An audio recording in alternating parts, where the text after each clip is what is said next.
Good evening, listeners of Peach City Community Radio. Listening to Peach City Radio, CFUZ 92.9 FM, or online at cfuz.ca. My name is Dave Del Rizzo, and I'm here with Nils Vinson. Good evening.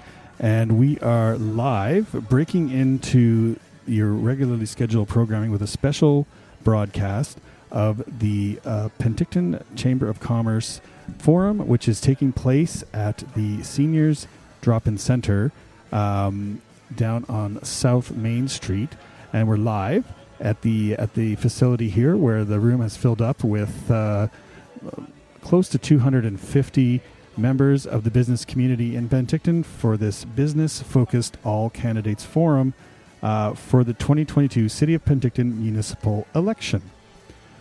Nils, I have to ask you, are you a voter? I am a voter. And how important is it to you that your vote makes sense and is purposeful and reflects your views and values? Well, that's sort of yes. A good way to answer that question is it's absolutely worth it. If I don't do my homework, then my vote is not. I'm not going to say it's wasted, but it doesn't represent how I actually feel. Yeah, that's right. And I think one of the most important things that we can do in the run-up to an election is to become informed. Yes. Become informed of the issues, become informed of the candidates, who the candidates are, and what their stance is on all the issues that affect us as individuals, as a community, and make our vote an educated vote. Yes, and that is partially why I'm excited to be here this evening. As much as I'm volunteering my time and we're doing this event, as Peach City Community Radio and broadcasting this on the air, I'm also doing my homework right now.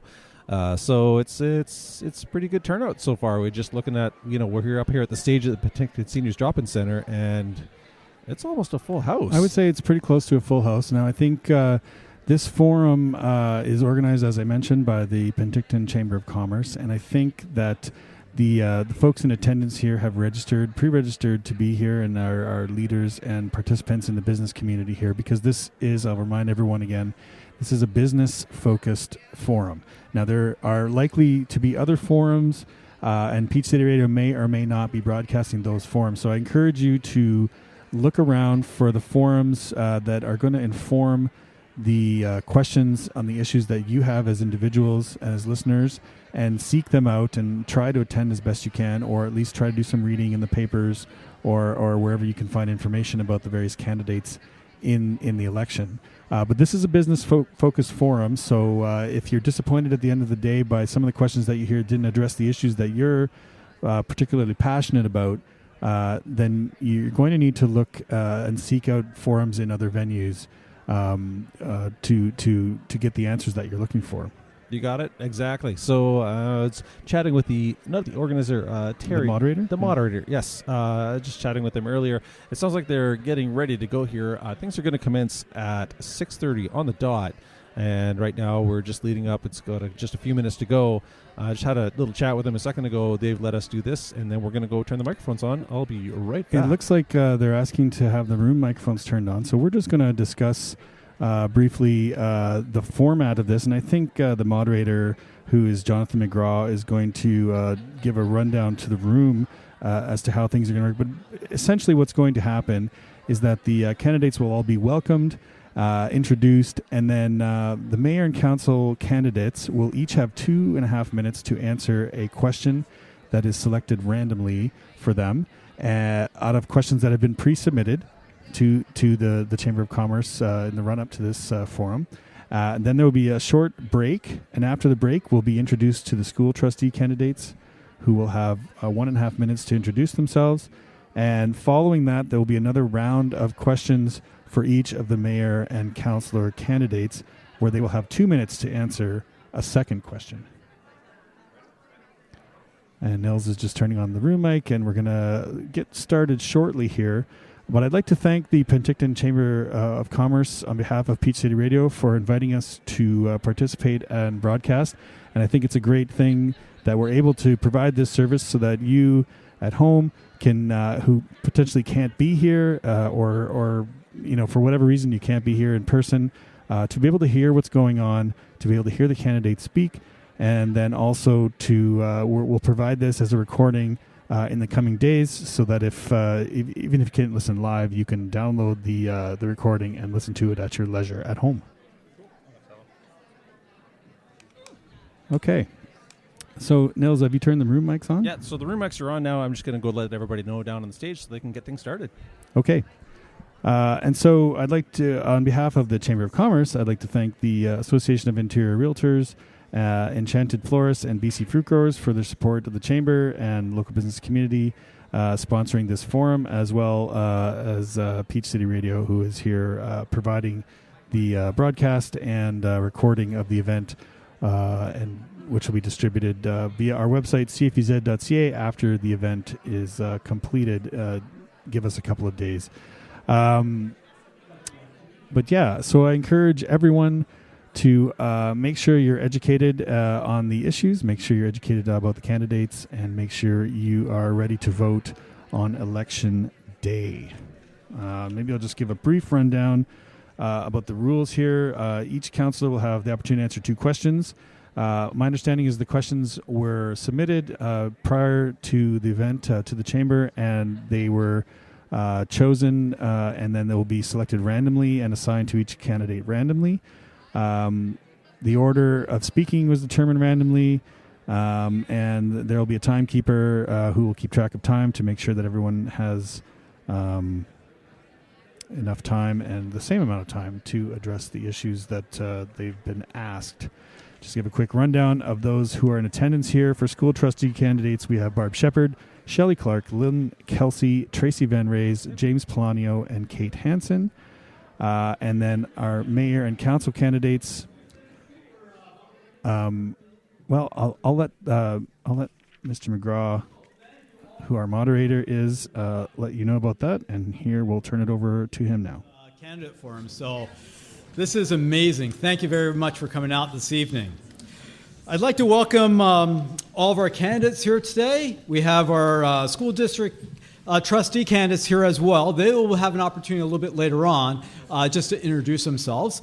But this evening, up front here, we have all of our candidates for the council, as well as our 4 or 5 candidates for mayor. So thank you all for showing up this evening. We have everyone is in attendance who's running other than one candidate, who is Wayne Llewellyn. Llewellyn. I actually know that fellow too. I'm sorry. I always call him Wayne, not by his last name. So unfortunately, he sends his regrets. He's unable to make it this evening. Oh, by the way, my name is Jonathan McGraw. I am the president of the Penticton Chamber of Commerce. And it's great to be your moderator this evening. I will be asking all the questions. And we have our chamber gang here that will be ringing the bells to turn off the mics. We can't turn off the mics, so they'll be ringing bells and giving warnings. But thank you. That's the loud one. Okay.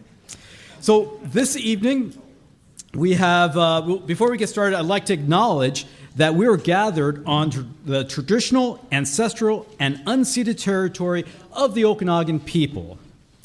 We'd also like to thank the Association of Interior Realtors, Peach City Radio, Enchanted Florists, and BC Fruit Growers for their continued support to the Chamber and our local business community.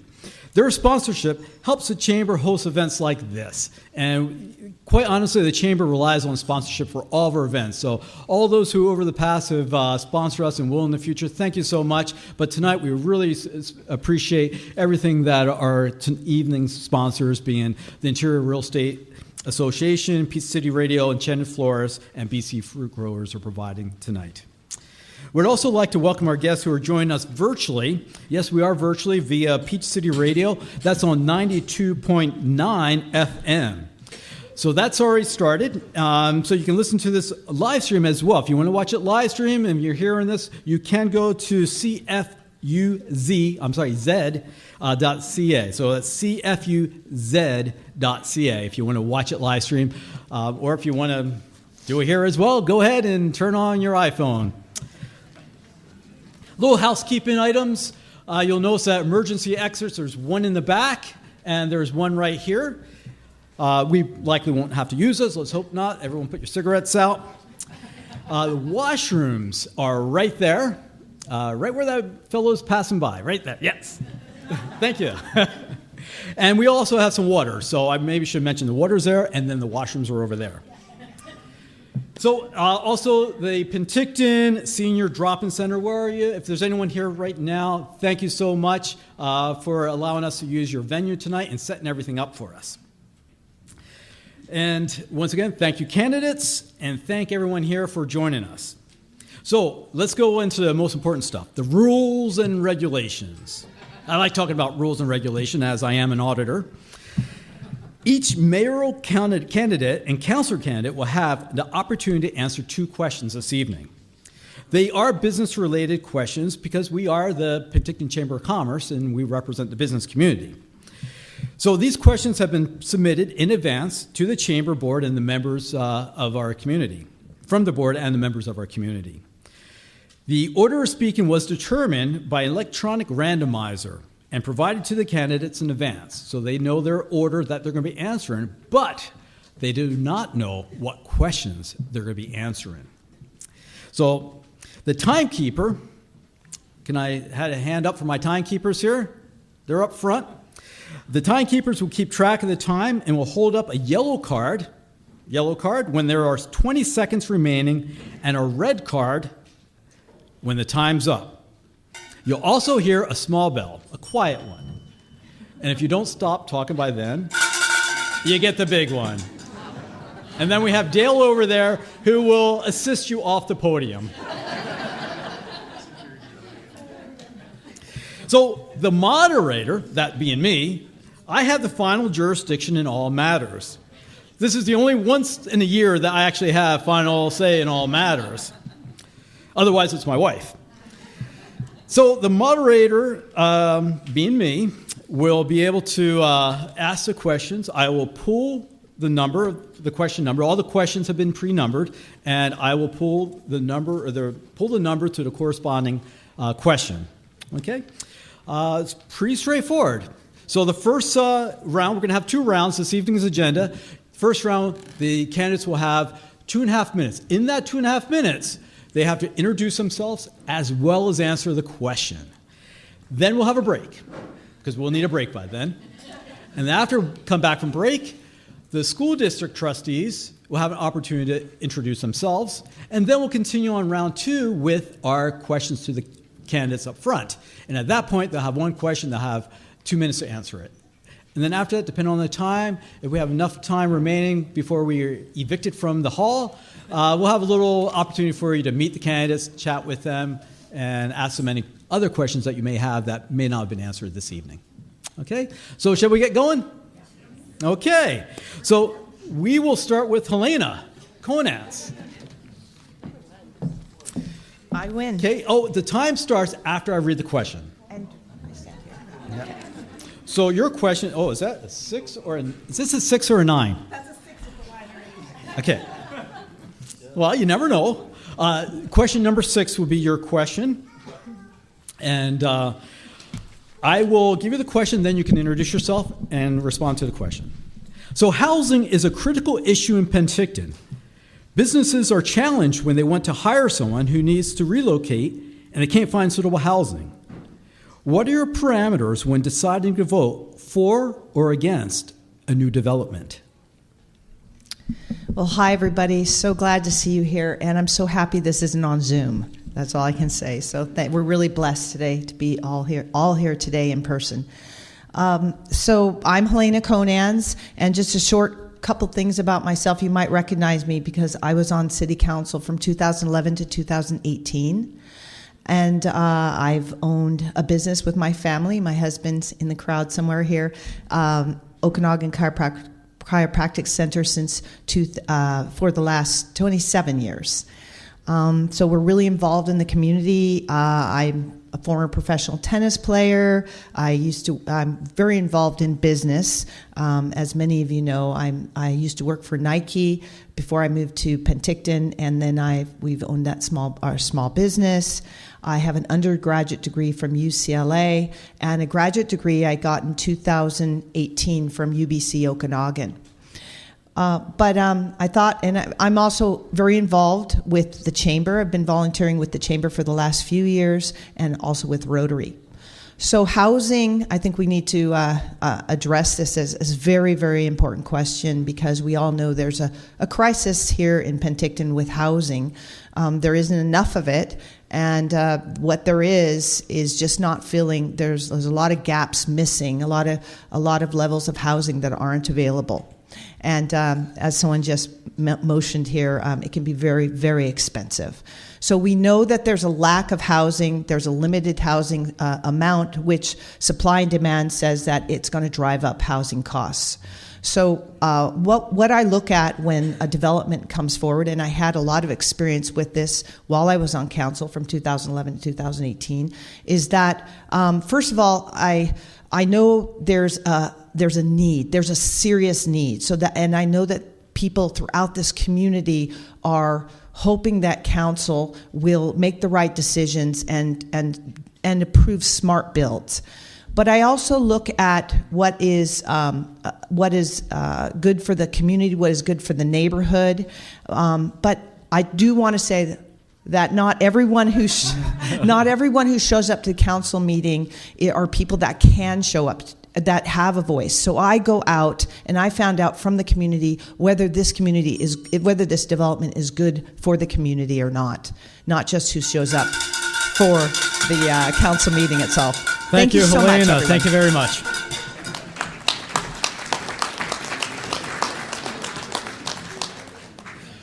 James Miller.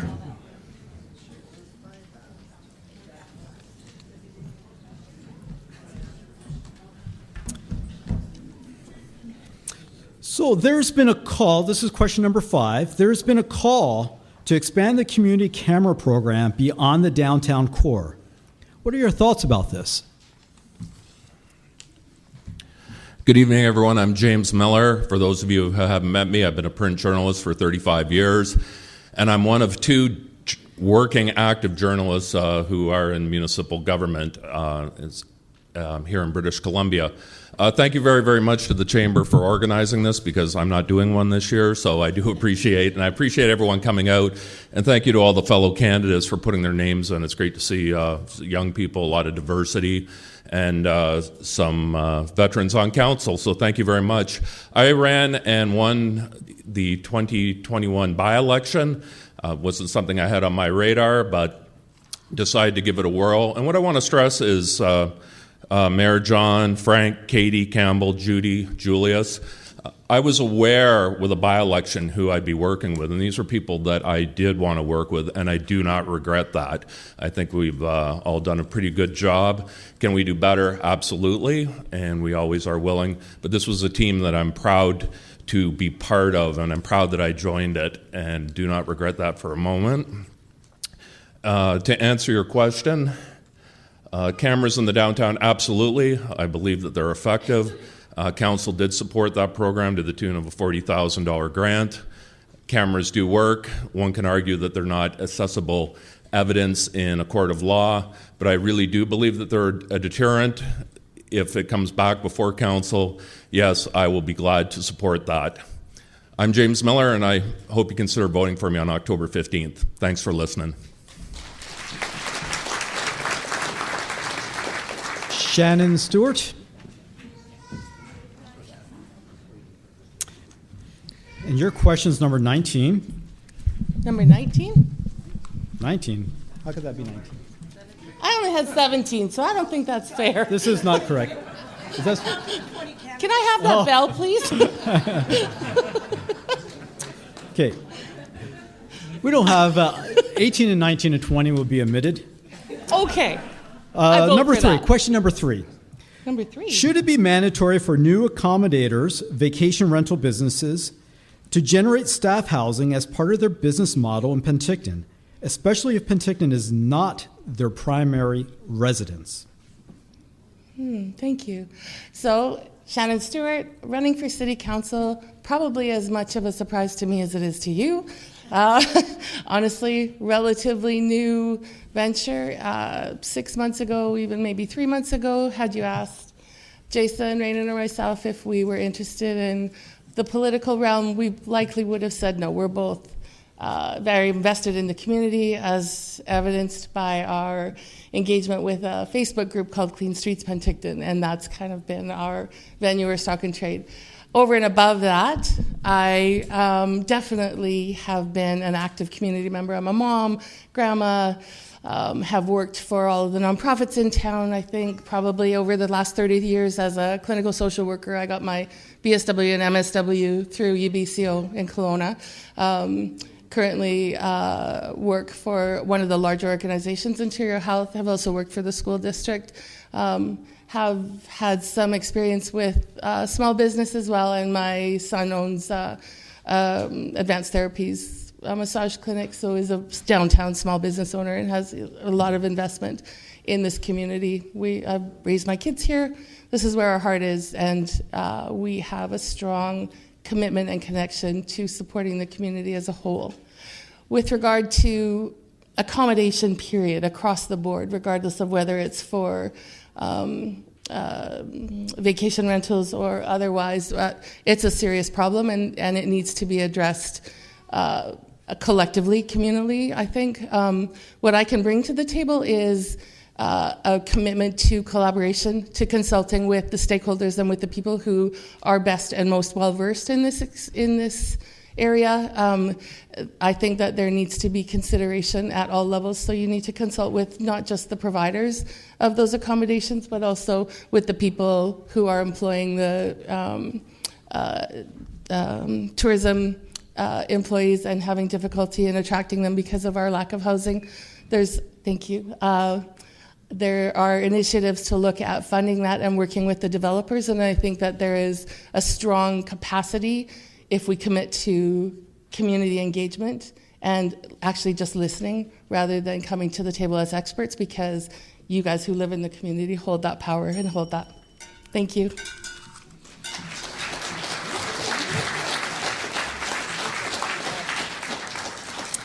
Julius Bloomfield.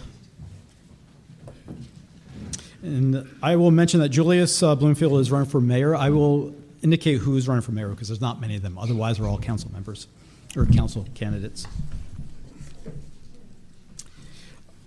Your question is number 2. Mm-hmm. 2/3 of vacation rentals in Penticton are licensed, leaving approximately 33% of our municipal vacation rental properties unlicensed and unregulated.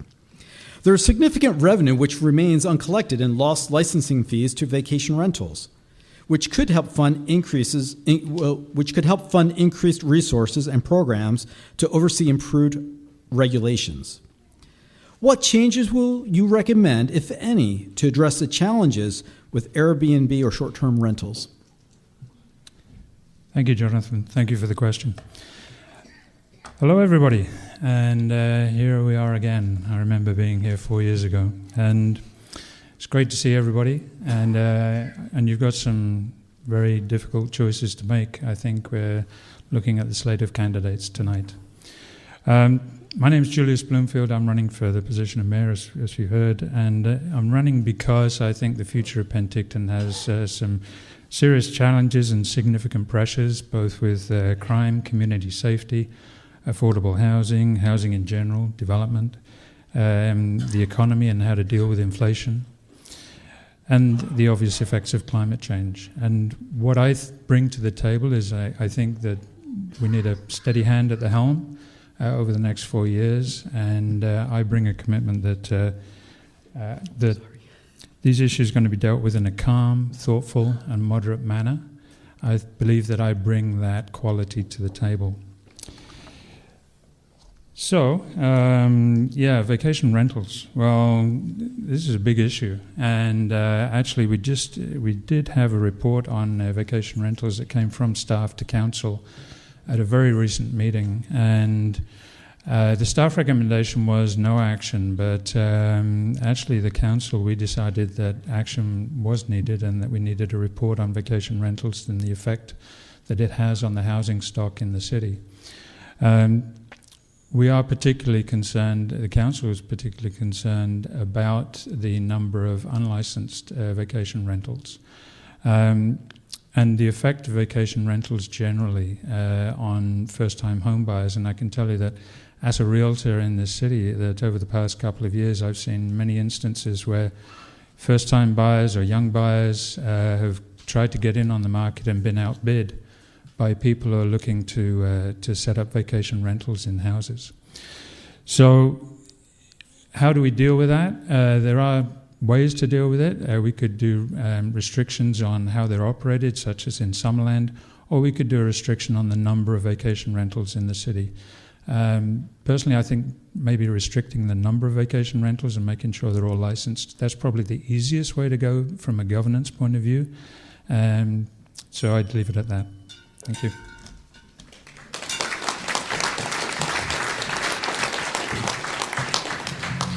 Davinder Sandhu.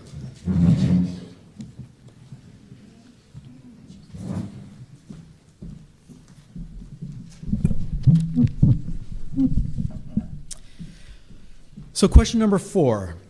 Businesses are very concerned about the crime rate in the city. If elected, what would you do to help reduce their concerns? First of all, thank you so much for being here. My name is Devinder Sandhu, and I've been living in Penticton for 7 years. I'm a father of 3 kids, and I've been working with the PDSEL as a program coordinator in a shelter setting. So in my opinion, the city needs to be increase the number of officers and increase the number of bylaw hours. And as you know, like we are dealing with a lot of crime rate. It's going up, absolutely. But I would do increase the number of officers. That's my opinion. And that's all. Thanks. Thank you. Thank you.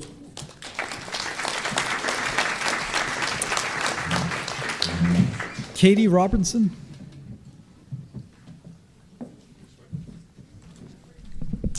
Question number 11. What can City Council do to make Penticton a 4-season destination? Great question, thank you. Good evening, ladies and gentlemen and candidates. My name is Katie Robinson, and I'd like to take a moment to extend my thanks to the Chamber of Commerce, also to the BC Fruit Growers Association and the Interior Realtors for their sponsorship of tonight. And I would be remiss if I didn't mention also the Seniors Drop-In Center, seeing as I'm their liaison to council. So I'm very comfortable here. It's been my honor to represent Penticton and its citizens for just over 14 years with integrity, dedication, and commitment. The safety of our community is now and will continue to be my main objective in the next term of office. I will continue to provide strong support for the business community, along with our tourism and hospitality industry.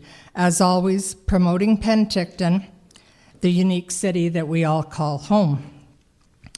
You also have my assurance to remain fiscally responsible with your tax dollars. I treat them like they're my own because they are. I live here. I've also served on the regional district of the Okanagan-Similkameen for just over 9 years, and I make sure that I bring Penticton's concern to the table, and I have a proven record of sound decision-making.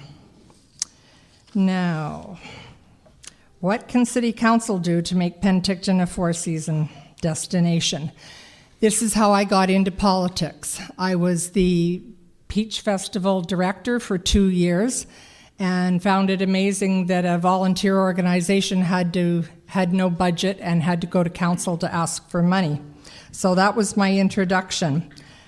Since then, I've tried to make sure that our shoulder seasons had events going on them. So I was on the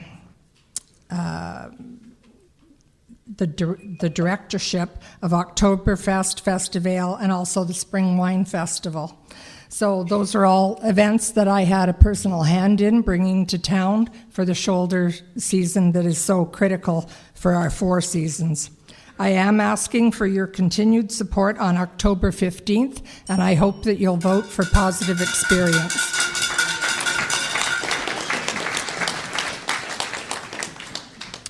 Owen Haywood, running for mayor. Your question is number 10. Council has set a goal to increase the property tax burden for businesses to be twice that of residential properties. The current approved multiplier for the year was 1.91. Do you think this is fair? If yes, why? And if not, how would you address it? Okay, good evening all. I am Owen Hayward. I am running for mayor. I'll briefly introduce myself.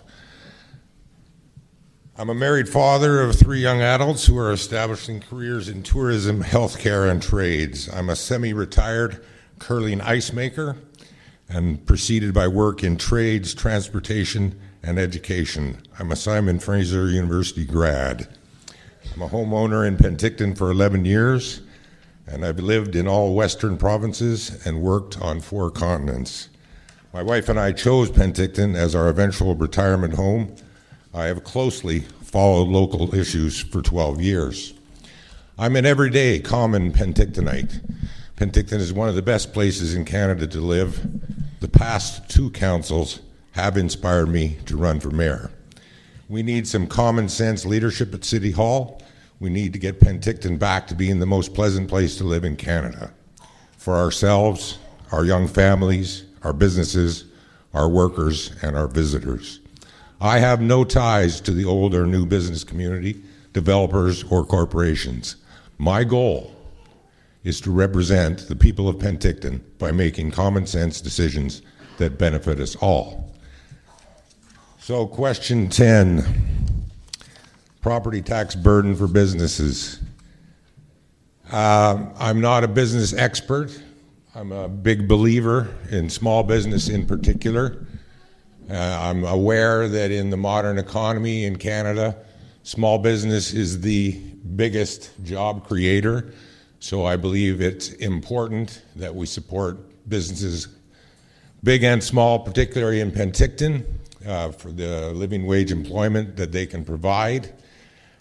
Fair is an interesting word. I would probably do some auditing and research and compare those rates with other cities of similar size. But basically, if I were to become your leader, I would do everything in my power to make small businesses succeed in this town. Thank you.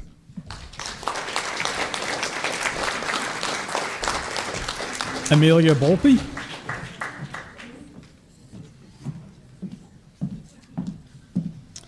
Your question is number 14. Development cost charges have become a large portion of the cost of new construction. Where do you stand on this?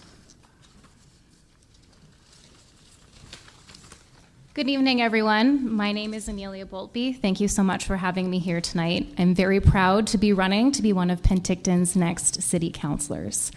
I am a lawyer, and I was fortunate enough to grow up here in Penticton, as did 3 previous generations of my family. When I moved back here in 2020, the challenges I saw in our town motivated me to run in the by-election, and that is why I'm now running. Crime, housing, mental illness, and addiction are just a few of the serious problems I intend to address as a city councilor. Growing up in Penticton, we forget how spoiled we are, and it's only on moving away and getting the perspective that we live in a very unique place, and it's my intention to preserve that. And in answering this question, I believe it's important that we keep development costs low in order to attract developers to Penticton. Right now, we are facing an unprecedented housing shortage. There's a lack of inventory, which is driving up prices at all levels. That includes affordable as well as approachable housing. We need to grow both up and out. I believe that there was a 5-year period where our costs were lower for developers and it was raised in the last year. And it would be my intention as a city councilor to take a look at those development cost permits and ensure that we're not letting developers have a free ride. It's very important that we ensure that they're paying their fair share to be here, but also we want to remain an attractive place for developers. And there's many ways that we can streamline that as well. So healthy development that works for everyone in our community would be a very important goal for me. Thank you very much, and I look forward to getting to know the rest of you as the weeks go on. Thanks. Ryan Graham.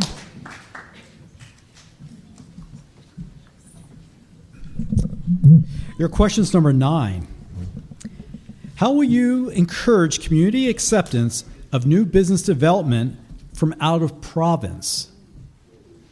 That's a great question. First and foremost, thank you for everyone coming tonight. I'm a father of 2 boys. Dominic's 20, he's a chef at Salty's, and my son Jensen goes to Columbia, and he's in grade 5. My own grade 2 teacher, Mrs. Pickerel, is in the stands here today. I had the privilege of growing up in Penticton. I was kindergarten to grade 12. I graduated at the first grad class of Princess Margaret with Mr. Bruce Johnson. I absolutely love this community, and I've sat as 3 years as president of the DPA. And in that time, I learned how this city actually operates. And quite often, our citizens and our community members were never heard. Things happen in that big house at City Hall, and we're never in the conversations. We're always getting it on the headlines. To the question, I think Penticton is a place where, whether you're coming from any province, you want to come do business here. We have multiple seasons, we have beautiful lakes, we have skiing, we have a lot to offer. Our citizens have a lot to offer. But I think right now, we need to have very candid conversations. We need to have tough conversations. But we actually have to have them. Quite often in my time as president of the DPA, we were chairing and trying to get things happening in this community in 2018. I find now that we've just reworded it coming into an election, and that to me is the problem. We continually talk, but we never execute, and we never move forward on those agendas. And to me, that is a problem. As a business owner, as a father, and as someone that absolutely loves my community, I want everyone in this country to come to Penticton. Bring your businesses here. Bring your families here. We call ourselves open for business, but we have to first clean up our community, and we have to have very candid conversations. But I think myself, I'm able to have those conversations, but more importantly, get people to the table and let people be heard, express some frustrations, and let's move forward. Thank you very much. Look forward to speaking to you later tonight.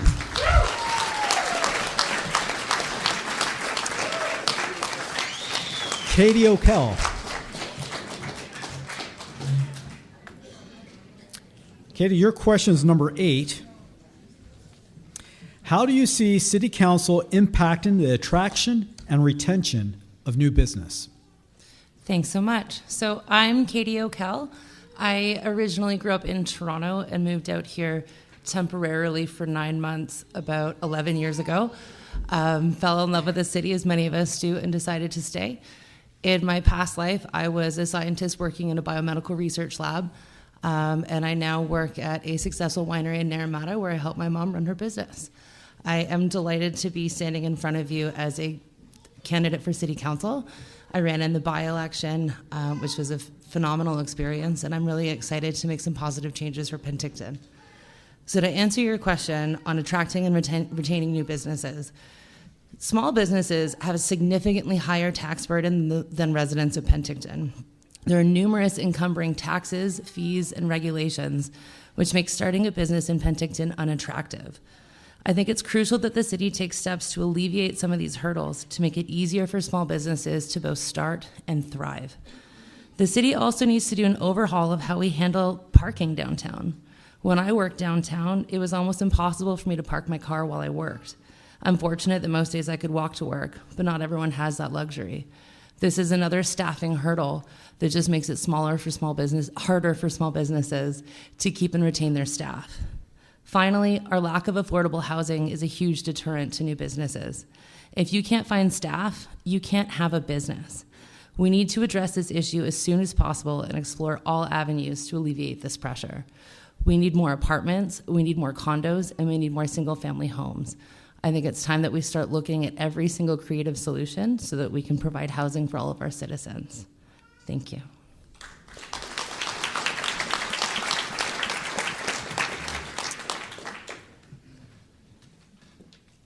John Vasilaki.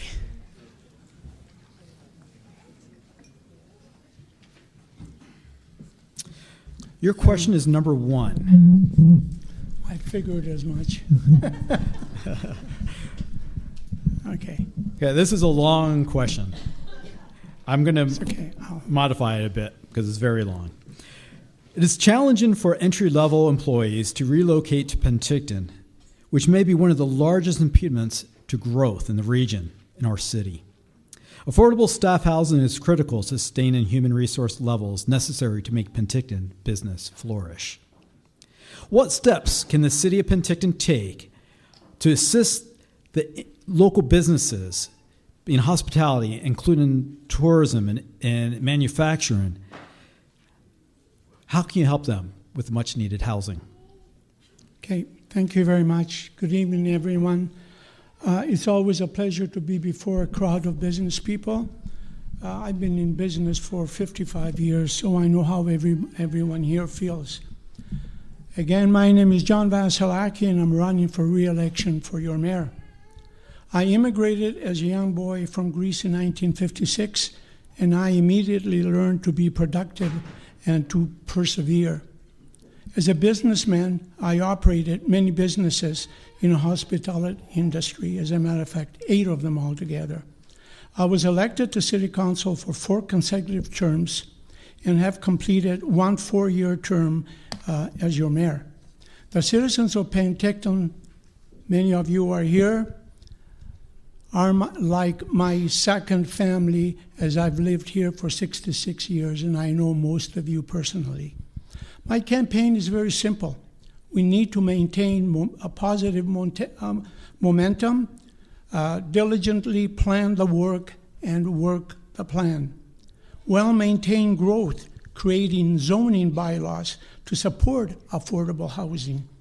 Leveraging assets, uncovering resources to create a positive economic future. I will continue to advocate for Penticton and its citizens as I have for the past 16 years. And I know I am the best man for the job of mayor due to all the experience and the time I've already spent at City Hall and all that I have heard from the citizens of Penticton in the past 66 years. My name again is John Vasilaki, candidate for a re-election for your mayor. Now, this is a very difficult question to answer, but you know, we have probably one of the strongest tools the City Council has in its toolbox, and that is our zoning bylaws. We can zone, as development comes along, we can zone those properties to make sure that a certain percentage of that development goes towards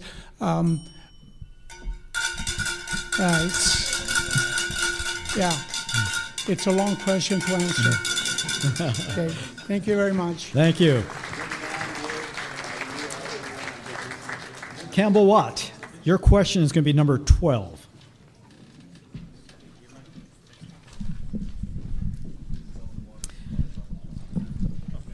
What do you see as the most important issue before City Council currently?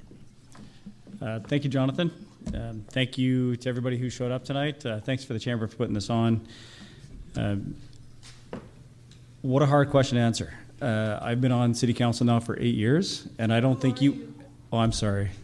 My name's Campbell Watt. I thought Jonathan said that. I've been on council for 8 years now. Prior to that, I had been on the Penticton Downtown Penticton Association Board for 6 years, twice as president. I was on the Chamber of Commerce Board for 6 years, twice as president. And I'm looking to be reelected as a councillor. Again, sorry, I'm just trying to dive into the question. Again, after 8 years, I don't believe you can have one issue. I believe there's many to deal with all the time. If we were to break that down, I really think there's 2 that probably 16, 17, 18 people behind me are going to suggest, and housing and crime are the 2 of them.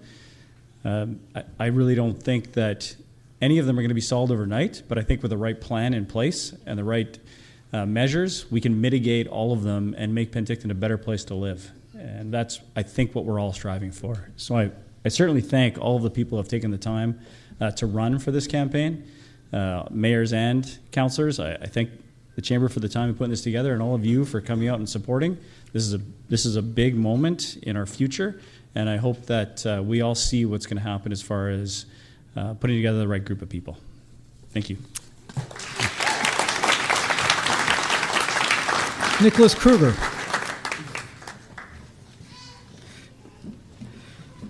Nicholas, your question is number 7.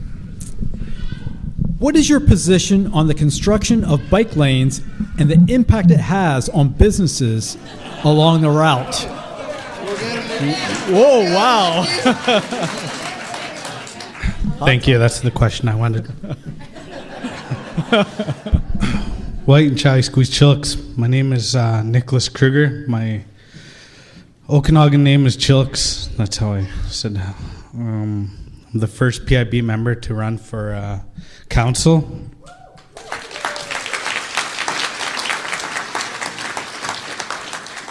I was walking around earlier and a couple people didn't know I was running because of the way I was dressed today, but I dressed like this because this is who I am. I only had 30 seconds and I'm a man of the people. So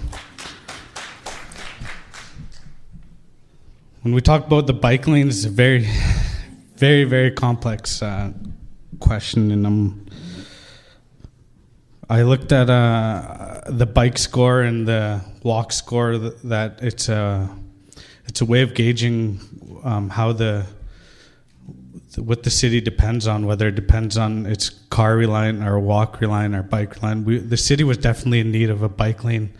I don't think that that we put the bike lane in the right place, if I'm being super honest.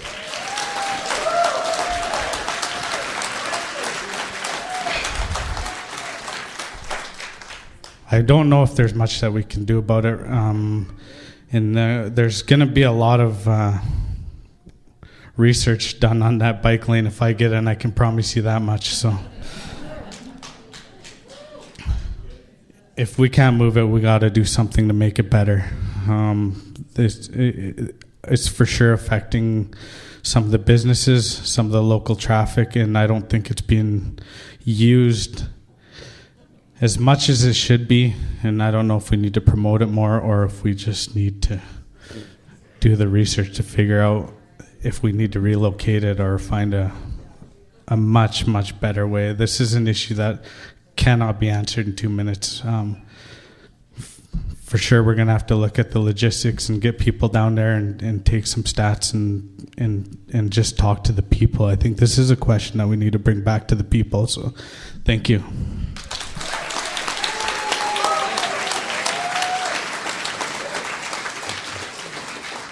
Jason Rainan. Jason, your question is number 16. What can you offer our city that is unique from the other candidates? Well, first, I just want to say thank you to everyone for coming, and thank you for the Chamber of Commerce for putting this event on. My name is Jason Rainan. I'll be running for the position of mayor. This isn't something that I saw 6 months ago or even 3 months ago. But I'll start with telling you a little about myself.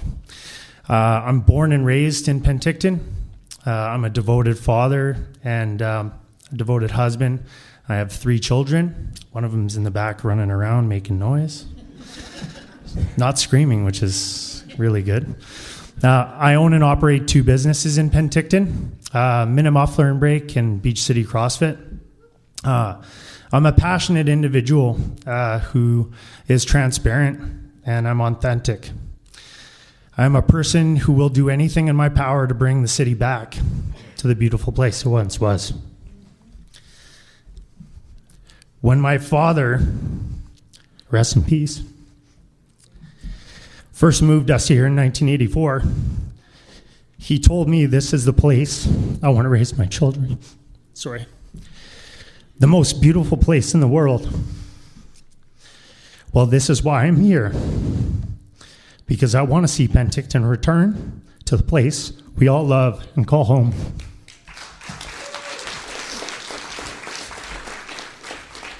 Now, on to the tough questions. Okay. Well, as you may know, I am a person of action. I have taken a few things back that were stolen from me. I get things done. I'm a problem solver. I like to think of myself as a fireman. I put fires out. So the more we have fires, the better I get. So, what do we need to do? Or what am I going to do different from these individuals up here? I'm going to be transparent, open. I'm going to be an individual who you can talk to at any time. I'll go door to door. I'll sit down with any one of you. I just want to find solutions and make change. For me, it's not about winning. It truly is about making our city what it was before. Thank you.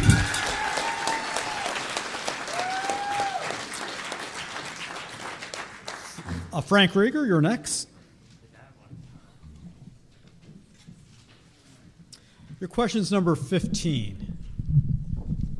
When it comes to making decisions, how much influence do you think the vocal minority might have on you when you vote? Thank you. Pleased to be here this evening and just be provided this opportunity to get a message out to a large group, the Chamber of Commerce in this case. Very much appreciative of that. My name is Frank Rieger. I've lived in Penticton for about 35 years. Came here in 1989 and worked for 22 years with the school district as the Secretary-Treasurer, which really is a financial and facility responsibilities with the school district, and went through an amalgamation with Summerland as well as part of that course of action. Prior to coming here, I received an accounting degree long ago and basically worked in a number of municipalities, 2 municipalities and 3 other school districts as part of my career.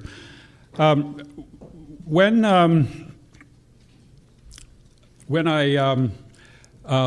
retired, actually, I spent some time trying to understand the city's finances and doing a lot of study of that. And it was my opinion that there's a lot of financial decisions that are made within the city that I think show an unfairness to the total of the taxpayers. This is a business group here officially tonight, but I kind of see Penticton as both residential and business community. We need to find fairness for all people. I just run through the goals that I have set for the year, what I believe, but there will be a lot more goals than what I'd suggest, and obviously that will be decided by the new council. But to continue work and certainly try and make better success with the public safety and crime reduction goals that we've worked on for a long time. I guess to go over and actually start to talk on the NIMBY. I've talked too much on the first. But bottom line, I think people would think a minority, of an aggressive type minority making decisions, that's going to be pushing just a NIMBY. But I think to try and examine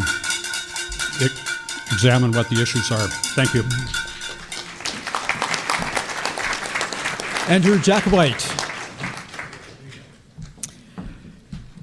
Andrew, your question is going to be number 13.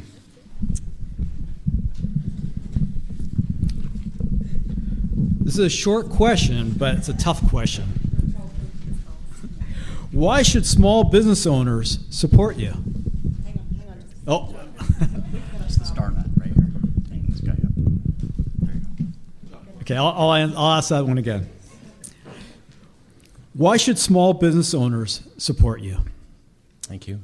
Andrew Jacobite, probably recognize the name, former mayor, 10 years on council, 2008 to 2018.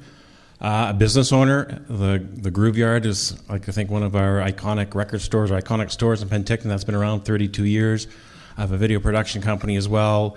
The big screen you see at Peach Fest or at Jazz Fest or the highlights of the V's game, those sort of things is what I do there.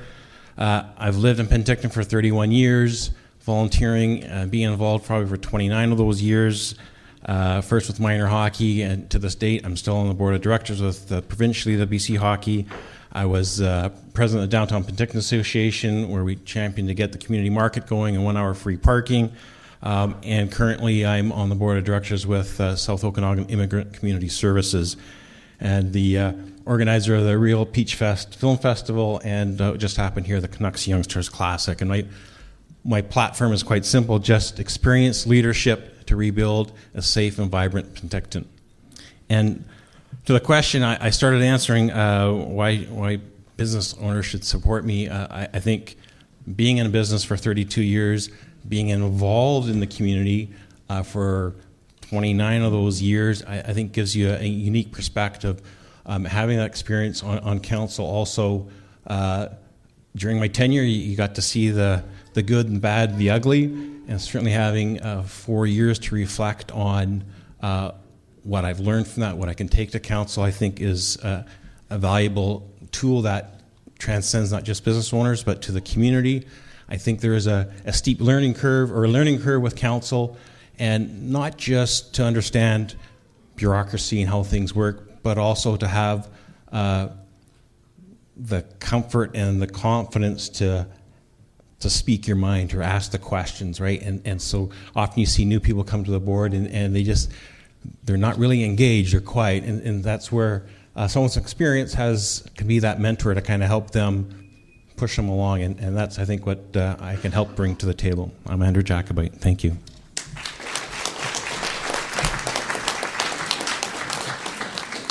Isaac Gilbert. Question number 17. What's your connection and understanding of the business community? So what's your connection and understanding of the business community? Thank you very much. I want to thank the Chamber for having us here today, and I want to thank everyone for coming tonight. My name's Isaac Gilbert. I'm a BC Park Ranger for the provincial government. I'm the founder of Peach Gravy Theatre Cooperative, and I was a former chair for the Parks and Recreation Advisory Committee for the City of Penticton. And a lot of those things where I've been in the community as Peach Gravy, the Parks Chair, and as a BC Park Ranger, I have a lot of connection with some of the businesses in the City of Penticton. And what I see the most out of the City of Penticton and why businesses, are here and where they struggle is a lot has been said to having a four-season town. And really what I want to see is vibrancy. I enjoy going downtown and patronizing a lot of the businesses down there, Tees and Weaves, you see in the neighborhood, the Cannery, and all these businesses that are there, because for me, I want to see vibrancy come back to the City of Penticton. And I think it will help address a lot of problems. It will ensure that we have our business community is resilient and sustainable. Last year when I ran for in the by-election, I talked with the Okanagan College to help try to bolster their programming to bring more students here at a time in which we have a lot of people who leave the city. And to bring those students in would help, patronize a lot of the hospitality businesses that we rely on, especially within the tourism. Because we're seeing in my job as a park ranger, the effects of climate change, of fires and flooding that we're having in our city that are going to put a strain. And also, too, coming out of the pandemic, we need to put better structures and supports in place that we have our businesses, survive through these troubles or struggles later on. And as a BC Park Ranger, I work closely with a lot of people that do permit processes with BC Parks, and I work closely with Skaha Rock Adventures and also Hoodoo Adventures when it comes to their permitting, and talking with them in the community and understanding how we can help them, how we can improve their business experience, how we can bring more clientele into the City of Penticton. And as someone who really enjoys small business, because I know that the money stays in the community when we support small business, I want to see vibrancy and a lot of people be able to, support more small business to be resilient in the future. Thank you.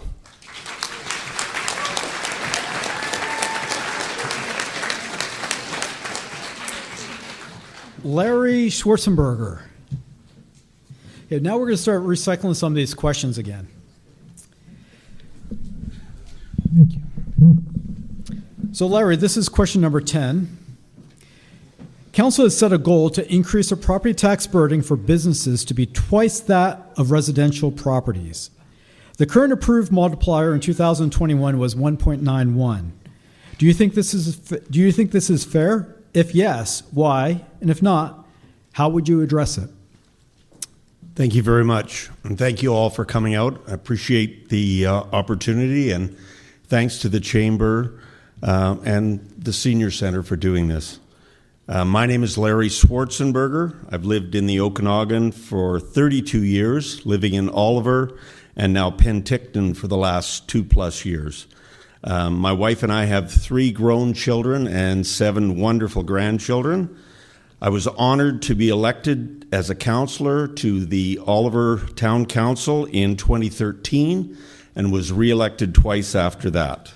I'm an honorary life member of the Knights of Columbus, a member of the Royal Canadian Legion, and a member of the Community Advisory Board for the Okanagan Correctional Centre. Business taxes as a multiplier of retail tax is an issue that should be looked at occasionally, more every 2 or 3 years, I believe. Many communities in the Okanagan have slightly lower or slightly higher business taxes than the 2.0 multiplier that Penticton has decided to go forward with. I think businesses need our support, and again, I think we should do a survey every 2 or 3 years to make sure that Penticton is competitive with the other businesses in the Okanagan. We need to keep those businesses wanting to come to Penticton, and the business multiplier on business tax is a very big concern for them. So I think we should look every 2 to 3 years. We don't necessarily have to be the lowest tax, but we definitely have to be in the middle of the bracket. Thank you very much. Lindsay Hall. Lindsay, your question's number 6. Lindsay, housing is a critical issue in Penticton. Businesses are challenged when they want to hire someone who needs to relocate and can't find suitable housing. What are your parameters when deciding to vote for or against new development? Good evening, ladies and gentlemen. I've had the pleasure of knowing many of you over the past 20+ years that my wife and I have lived in Penticton and operated our business. For those of you who don't know who I am, my name is Lindsay Hall. I am Lindsay Hall. I grew up in the tough part of Winnipeg, dug myself out. I became an engineer.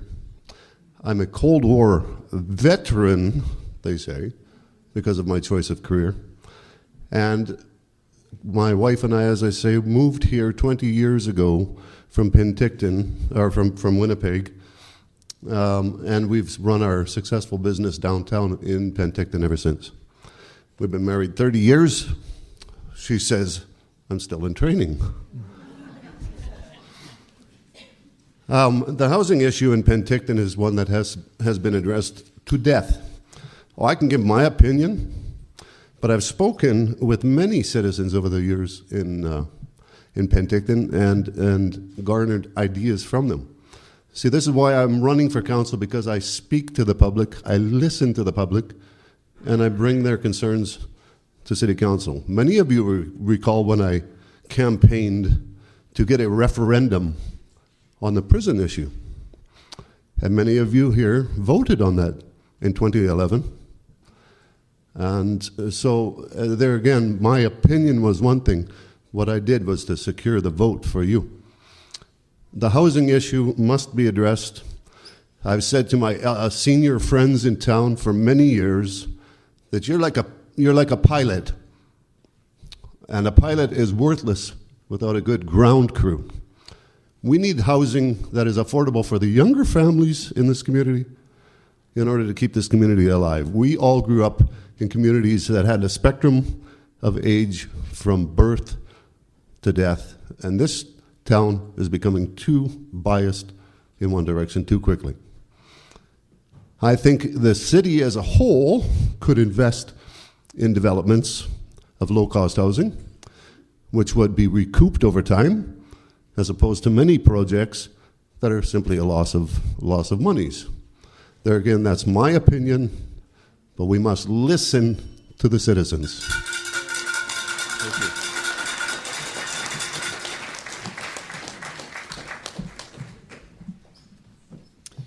Corey Hounslow? I'm sorry, I probably messed that up. I'm sure you'll correct us. You're running for mayor. Your question, Corey, is number 8. How do you see City Council impacting the attraction and retention of new business? Well, first I'd like to say my name is Corey Hounslow. I decided to run for mayor recently after I've seen our city spiraling downward for a long, long time. I moved here back in the late 80s. I have 5 kids, 5 grandkids. Most of them have graduated through the school system here. My youngest has just started at KVR recently. The only way that we're going to attract and retain new business is by creating housing. The potential employers of said new businesses retaining our current businesses should be our main goal, and again, that comes back to housing. I've seen several people shut their doors permanently because they can't find help. Young people are moving out of province at an alarming rate due to unaffordable housing. Housing crisis here in Okanagan Valley, and we need to figure out how to retain them. They are our future. I'd really like to say more about this. I haven't had a whole lot of time to prepare. I really love our city. I don't want to see it go down, but it's not going well. My name's Corey Hounslow. Thank you.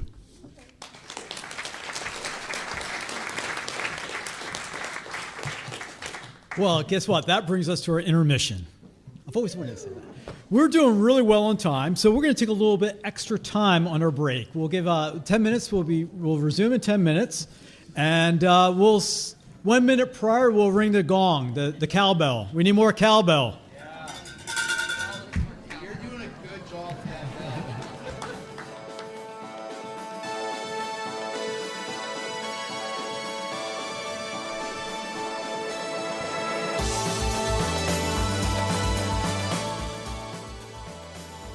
All right. For those of you just tuning in, this is the Penticton Chamber of Commerce All Candidates Forum. It's happening at the Penticton Seniors Drop-In Center live. My name is Dave Del Rizzo, and I'm joined by Nils Finson. Hello again. And we are members and volunteers at Peach City Community Radio, CFUZ 92.9 FM, and that happens to be the station on which you are listening to this forum. Once again, that's 92.9 FM, Peach City Community Radio, broadcasting from Penticton, or you may be listening online at cfuz.ca. Nils, as someone who has admitted to me that you haven't paid a lot of attention, or you're new to sort of like really getting involved and participating in elections and listening to what the candidates have to say, what were your impressions of what you heard? It's very interesting. I've actually quite enjoyed the process, just listening to everybody. Sorry. It's very interesting. Obviously, lots of different candidates. There's different positions. People are going for councillors. People are, trying to become the mayor of Penticton here. Mm-hmm. And just it's a lot of different answers. You can obviously tell they've obviously have got their own backgrounds, their own experiences, bringing their own, their knowledge and experience to the table. And just, it's very, I don't know. It's really immersive. I'll tell you that. It is. It's good. It's good actually to see the folks who are running and who put their names forward and to hear them introduce themselves. I do personally believe that 2.5 minutes is a challenge for a lot of these people to both introduce themselves and to give an answer to a question that's very complicated and complex and has a lot of facets to it. But of course, there are 20 people here vying for positions, and they all need to be heard and given equal time. And it's very difficult to have this type of forum, this type of venue, where people, where it's not going to run on for hours and hours, and people will still be engaged in the process and want to listen,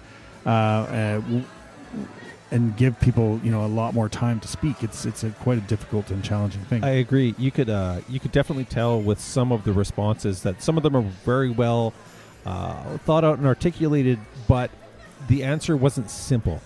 And that, like you say, that 2 minutes flies by, especially in this first question period of questioning, where there's a lot of introductions that chewed up. I'm not going to say chewed up, but obviously introductions take time. And when you've got 120 seconds to work with, 20 to 30 to 40 seconds on introductions goes by like that. Yeah, that's right. And I think one of the things that I noticed in listening to the first round of candidates was I sort of gauged the level of applause for each candidate as some kind of a marker. Yep. Now, I know that I don't think any of the candidates will admit to having given the exact answer they wanted to in that answering that first question. Mm-hmm.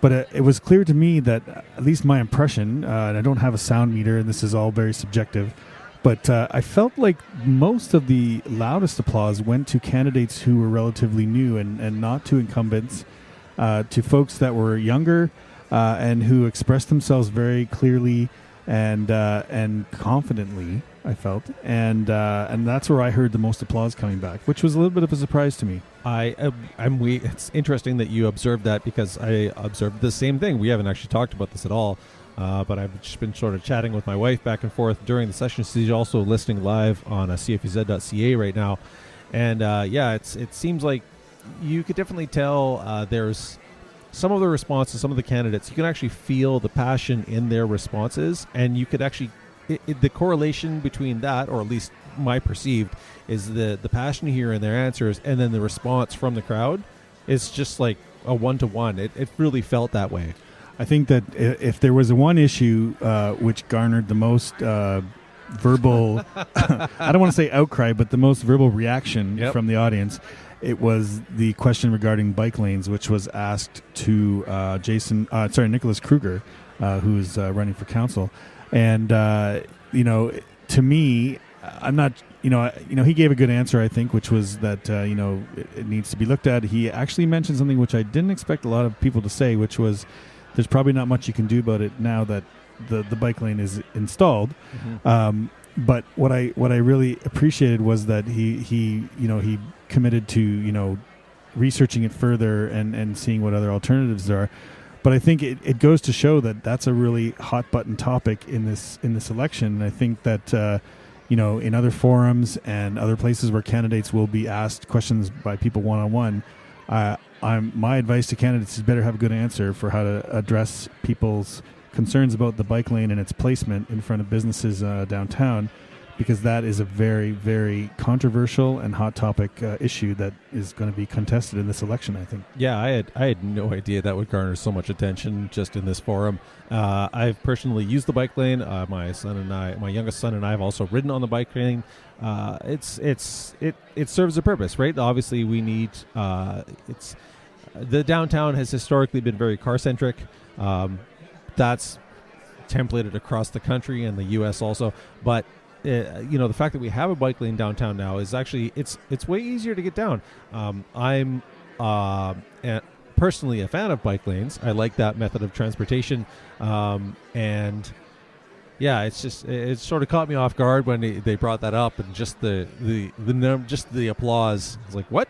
Yeah. What? This is an issue? I'm not 100%. I mean, I knew it was an issue. I'm not 100% certain if. From my perspective, not even being a resident of Penticton, but I have used the bike lanes myself, actually, and I do enjoy them. And I think that in a community such as this, you're not going to be able to turn around a car-centric population if you don't have a bike lane to offer them in the first place, right? Yep. And so I think many people will agree that a bike lane is a necessary thing, and that it's a good thing that it was considered and implemented. I think most people have a problem with the way in which it was implemented and where it was placed. and I think it impacted a lot of businesses in the downtown core negatively, or at least perceived negatively from their perspective. And I've talked to a few business owners who do run a business along that corridor on Martin Street, and they're not happy about it. And I think it's a fair issue, and I think it's a fair topic to be discussed. And I'm curious to hear, eventually what a lot of these people have to say about it. I'm sure a lot of other voters are as well. Yep. You mentioned a point earlier in this, and that's actually one of the things that I've, in a couple different responses where, most specifically, although it came up in the bike lane conversation, is the people that want to go and look at the data and collect more information and then make an informed decision, much like I'm doing in this, and we are doing right now. I'm presenting this online and on the FM airwaves. But people, when presented with those tough questions, aren't we can't expect them to have all of the answers right away. But the ones that say, "Let me do my research, I will come back to you with answers. We can further this conversation." Those are the ones that I find, just personally, I value that. Absolutely, and I think if we are altruistic and we take these people for their word, then that's certainly a reason to consider or not consider a candidate. Perhaps, I don't know. Your mileage may vary, and I encourage all the listeners. I just want to say I'm not endorsing any one candidate or anything. We're just expressing our own opinions on bike lanes here. Yes.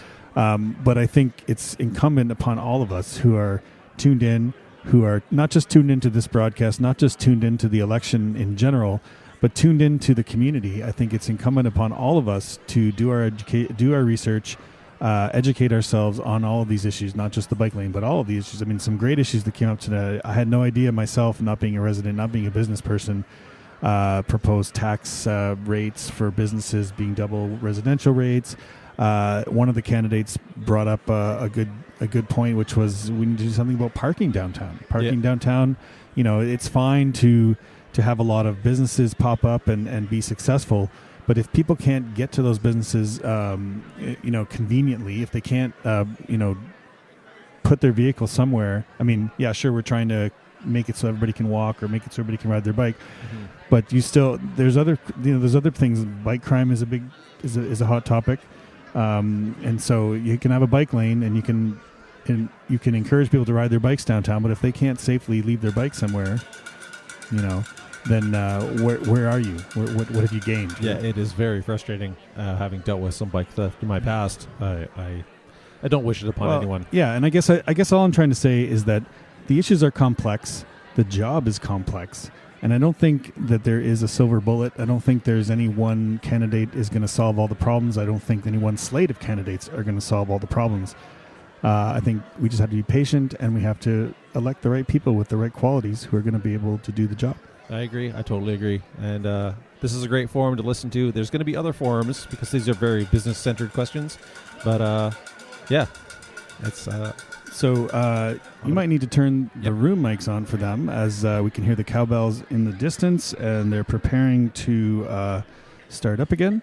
So we're going to shoot it back to the forum here at the Penticton Senior Center. This is the Penticton Chamber of Commerce business-related forum. You're listening on 92.9 FM, CFUZ, coming at you from Penticton, British Columbia. School trustees line up here, and we'll introduce you. So we'll start with, is Barb Shepard here? No. Okay, Shelley Clark. Shelley Clark. We'll start with you. Would you mind coming to the podium and just introduce yourself? The big one. Okay. Front and center. Darn, Barb, now I have to go first.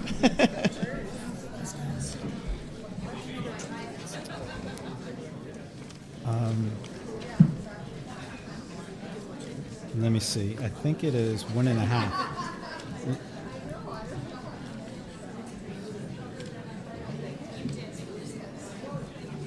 Okay, I'd like to introduce Shelley Clark.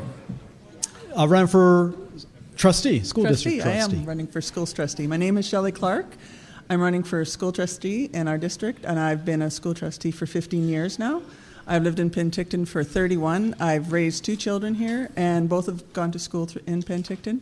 I have both my children. One my eldest had a learning difficulty when he was going through school, so I know what it takes to get a child who has some challenges to get through school. And my daughter was the other end of the spectrum and needed to be challenged in schools. And so I think we need to return, with the end of COVID happening, to literacy and giving those children a challenge in the classroom that need to be engaged in their education. One of the big things we're going to have to work on through the next little bit is our long-range facilities plan, which got stalled by COVID, and that is going to be a challenge because we've lost at least 2,000 students in the last 20 years or so, and we need to return resources into the classroom to support those kids who do have learning challenges or need a challenge in the classroom to keep them engaged in their classroom. So, thank you. Thank you, Shelley. Lynn Kelsey.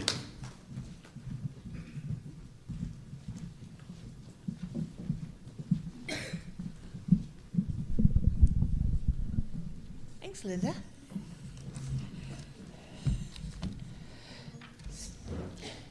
Good evening, ladies and gentlemen. It is so nice to see you. My name is Lynn Kelsey, and I'm running for a position on the School District Number 67 School Board as a trustee. Many of you may know me because I've run for council in the last 4 elections, and I've been the council watchdog for the last 11 years. I have not missed a meeting. Thank you. A little bit about me is I'm a retired registered nurse, and since I moved to Penticton, I've worked with individuals with disabilities, adults and children with both medical and physical and emotional and intellectual disabilities. I work, time already? Oh my goodness, I didn't talk fast enough. I also taught the Care Aid program at Sprott-Shaw College, and I've been a music teacher since I was 12 years old, and I'm not telling you how many years that was. I was also the community health representative for the Tl'itli First Nations in Prince George, so I have a wide, vast amount of experience. In Penticton, in Surrey, they partied when I left town because I was in their face just as I am with council. My name is Lynn Kelsey. I'm passionate about equitable education for students, on all students. Please vote for me October 15th. Thank you. Tracy Van Raes.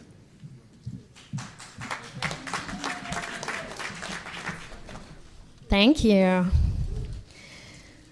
My name is Tracy Van Raes. I'm seeking re-election for school board trustee for School District 67, Okanagan-Skaha. I am a mother of 2. I have 1 child in our district, and I myself am a graduate of School District 67, having lived here for 30 years. I am a strong voice and advocate for student success. I am extremely active in our community, involved in various organizations, including Rotary Club of Penticton's Starfish Pack program, which provides weekly weekend food assistance to over 80 children a week for weekends.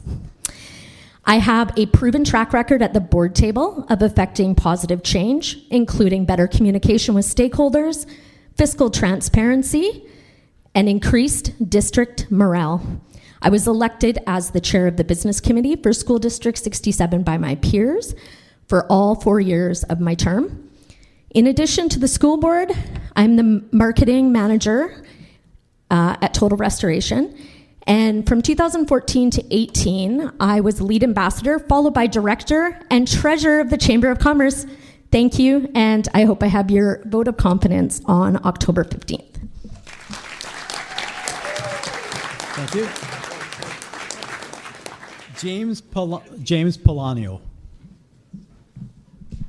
I got a 2-minute speech. I got to go fast. Good evening, everyone, and thank you to the Chamber for this opportunity. I am James Polanio, a first-time trustee and your current board chair, and I'm asking for your support for another term as trustee. I previously ran on a platform of change for the district, specifically a change in culture and a change in transparency. I was an integral part of the change in specifically in getting a new superintendent and today we have a great new leadership team that values these changes. There is, however, considerable more work that needs to be done. Shelley mentioned a new strategic plan. That includes items such as a facilities plan, transportation updated plan, continued work on Indigenous learning and Indigenous grad rates. All of these are focused on students and creating a positive school experience which leads to better learning for them. I too have two girls in the district, Sophia and Olivia, who is graduating this year. I too attended this district and graduated Penn High before going off to college. Over the past couple of decades, I've served on many boards, which provided me an opportunity to take board governance and leadership courses that helped me understand how to make good decisions, and we do that by engaging our stakeholders, including parents, staff, other community members. The overarching goal of this district is supporting all students to become successful, competent, and positively contribute to the world. I feel that I have positively contributed to this board, and I ask for your support on October 15th.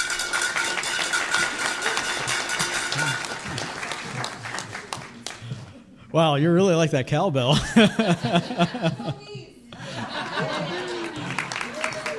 Kate Hansen. I can adjust. Thank you.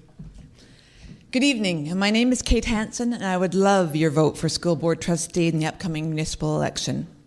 Who am I? First of all, I'm a devoted mom. I want to see our children receive the best educational experience that they too can concede. After 29 years, I retired from the RCMP, and my last 5 years right here in my hometown of Penticton. I have been in our classrooms for the last 5 years, teaching the DARE program to our children, helping them to understand risk, establish safety, and good decision-making skills. In that time, I have grown to have an enormous respect for our educators and their classroom management skills. They are the unsung heroes, in my opinion. I have witnessed many children struggling within our school system, and those challenges were greatly compounded by the recent pandemic. I believe there is more we can do to support our youth.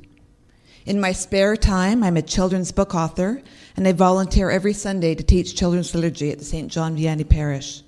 I believe in the message of faith, tolerance, inclusion, and love. What I will bring to the table: strategic thinking, integrity, community service, and diplomacy. I want to make sure that not only my child, but every child in our district has the best possible education. I will advocate for our youth and their educators, not only to ensure they reach, but surpass their potential. Thank you.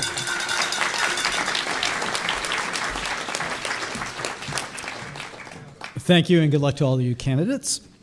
Just a quick little plug. On October 4th, there will be a CUPE and DPAC, a school trustee forum. So that's October 4th. You can probably find out more information online.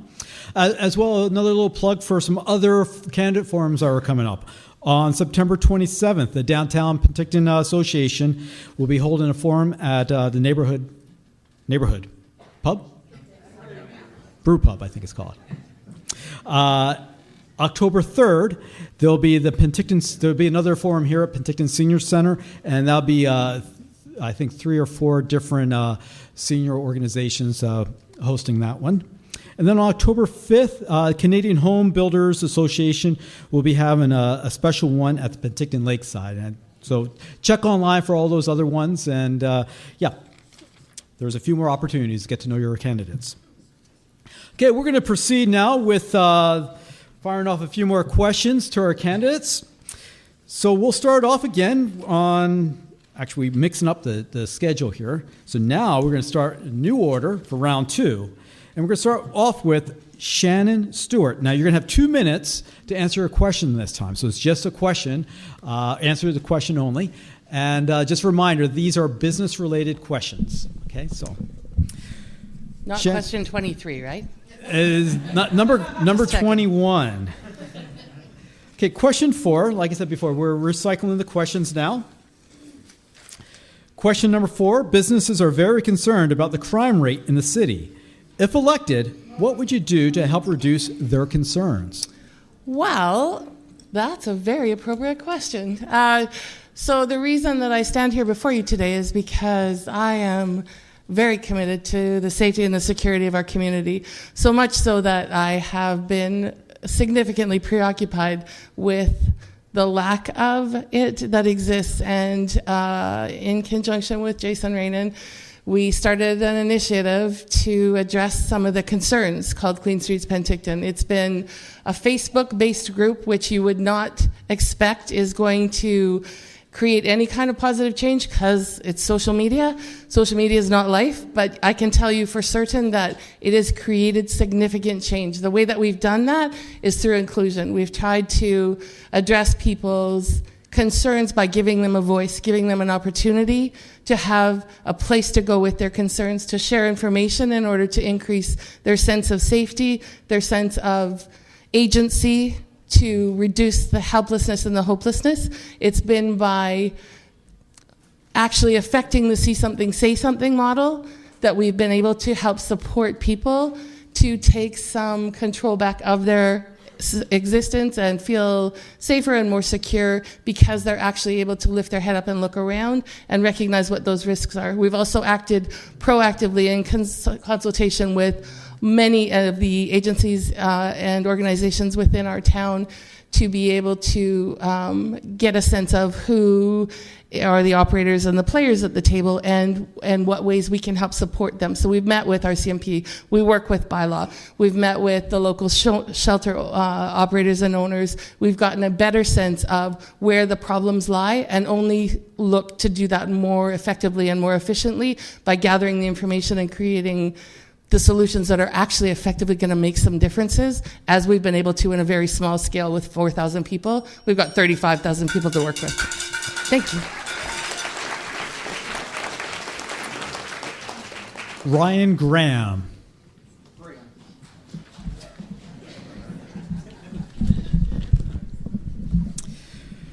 Ryan, your question is number 14. Development permit costs have become a large portion of the cost of new construction. Where do you stand on this, and what would you recommend to bring these in line to encourage new construction in Penticton? That's a great question. First and foremost, I look at this room right now and I see balance. And I think for a long time, the youth, the 18 to 40-year-old demographic, we've always had a lot of things to say online, and we've had a lot of things to say in the print, but we never come out and vote.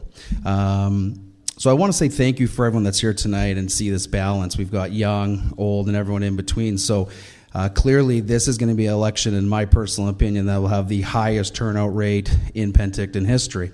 And I'm hoping for that. It doesn't necessarily have to go to me, but I do appreciate everyone that stepped up to run. I also believe now to that question that we have to take a hard stance and look at some numbers. It's 2022, the cost of goods, permitting. We need to build and we need to develop, but we need to find balance. We are only a 4.5 by 8 kilometer box, 2 beautiful lakes, our Penticton Indian Band, and a mountain. So again, we have to find balance, we have to have conversations, but we need to be heard. And I think for me, I would never stand up here and talk about something that I don't know, but I will educate myself on that subject. But more importantly, I'll sit with the right people, listen to what their frustrations are, listen to what's working and what's not.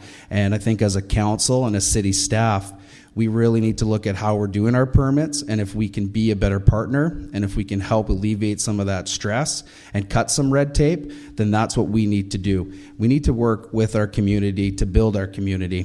Thank you very much.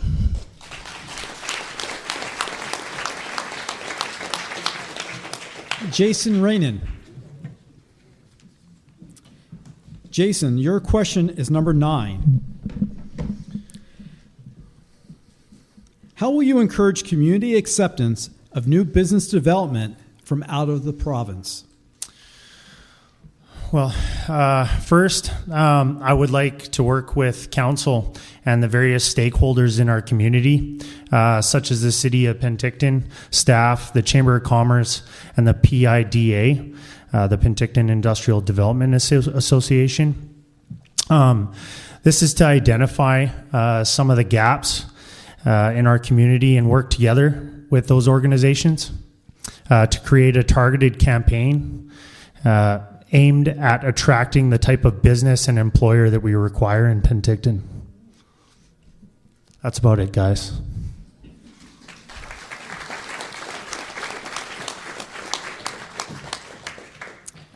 Isaac Gilbert. Question number 7. What is your position on the construction of bike lanes and the impact it has on businesses along the route? Thank you very much for that question. So as myself, I'm an avid biker inside the city of Penticton, and my stance on bike lanes, especially the one that's gone down to the center of the city, is that I'm in support of it. And the reason why I'm in support of it is because I look at it as a way... is that it's an accessible and affordable way for people to get around the city. If we're going to address affordability in housing, we also need to address affordability in transportation. Think about people who are 16 years old that don't have a driver's license, and they're burdened by either walking or having to have their parents drive them around. Think about people who can't afford a car right now, and they have to get around the city. Even people who are probably employed here who have to get downtown to the places that they work. They can't afford a car, or they can't afford the high gas prices. Or in my stance, my partner and I, Lindsay, we own only one car. And to have a second car would be a burden on us financially, which I see as the more we put expenses on people of gas, insurance, and owning 2 cars and the parking that's involved in that, there's less money that I can sit there and spend inside the community. So for me, the bike lane to me represents accessibility, and it also represents affordability. And not only that, it moves people more in the city.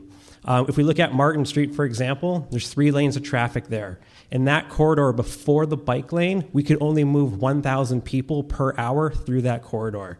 With the bike lane there and increasing public transit, we can move 8,000 people per hour through that corridor. And that is a standard that is seen throughout all cities. And it is a standard of the global street design, which, at that point brings more people downtown to patronize the businesses.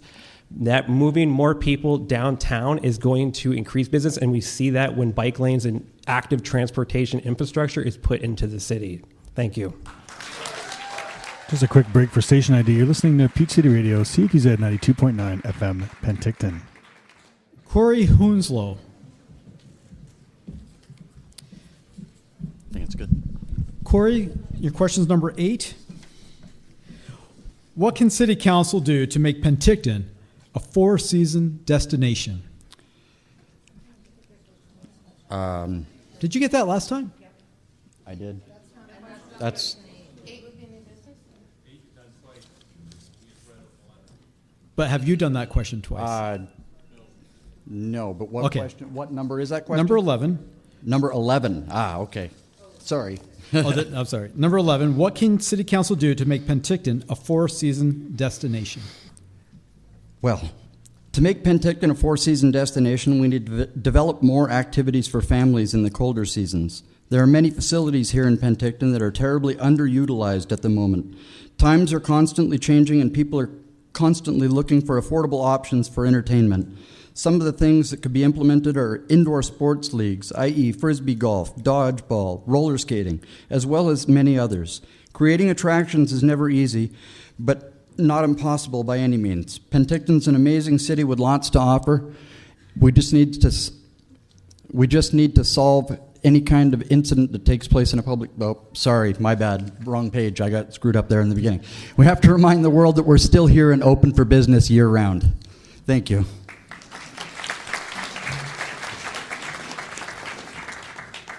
Larry Schwarzenberger.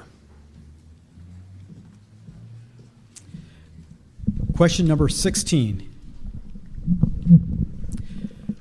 What can you offer our city that is unique from the other candidates? Thank you, Mr. Moderator. I think the thing that I can offer the city is experience. I have been a counselor in the town of Oliver for the last 9 years.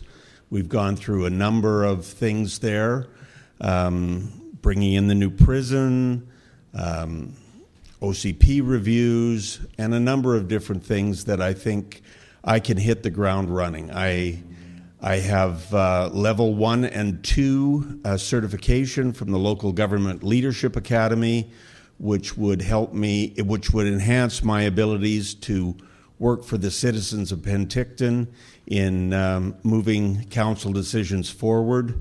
I've been on many organizations with liaisons to Parks and Rec and a number of different other committees. So I feel that I could hit the ground running and be an asset to you on council. I certainly hope that all of you will get out to vote on October 15th. And when you do, I hope you'll consider voting for the longest name on the ballot. Thank you very much.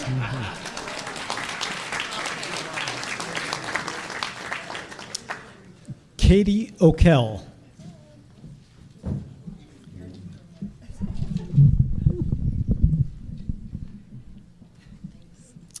Katie, what do you see as the most important issue before City Council currently?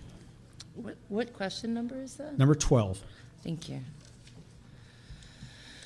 Well, I mean, I think I stand with a lot of our candidates in saying that affordable housing and crime are the two largest issues before the city right now.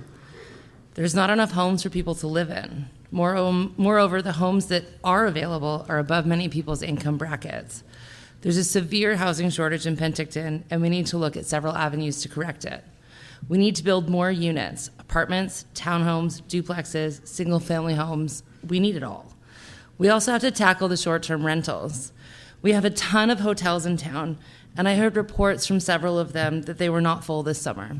Short-term rentals should either be held to the same high standard as hotels in terms of taxation and other standards of regulation, or encouraged to be returned back to long-term rentals so people could have a place to live. As for crime, we need to crack down on prolific offenders. While this is out of our control municipally, we need to have frequent conversations with those who have the power to make these changes. As a city councilor, it's our job to advocate for you. We need to urge judges to hand out stricter sentences for people who commit crimes over and over and over again. The cycle of catch and release needs to stop. We need to bring these issues forward over and over until they do. I would like to be a prolific complainer to our judges until they stop the prolific offenders. We should talk to other cities who are experiencing the same problems and work together to present them to the BC judges. Thank you.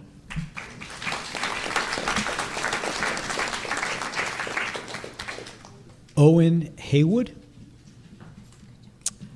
Owen's running for mayor.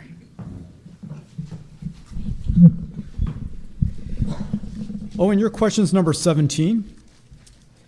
What's your connection and understanding of the business community? Okay. Like some other candidates, I'm not going to talk about what I don't know too much. I have a very basic understanding of the business community and zero connections. I'm aware that small businesses collectively where the majority of jobs are being created across our land. And as I stated before, I'd be big on supporting small businesses as much as possible. Remove red tape, give the lowest tax rates we can to them. A little aside, I have traveled quite a bit in my life, as I said, living across different provinces and around the world.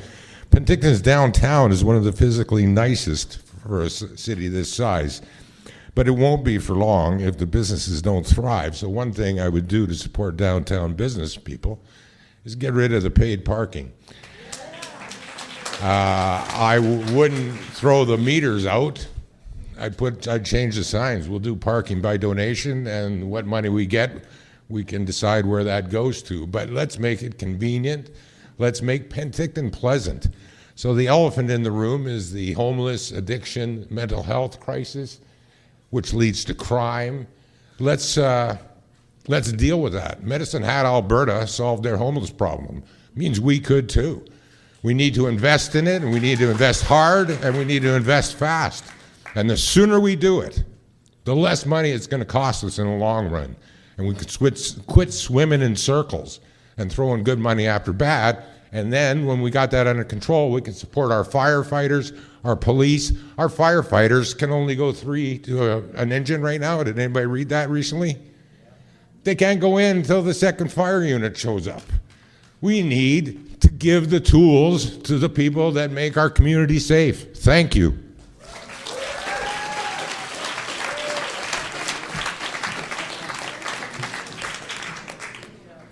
Lindsay Hall.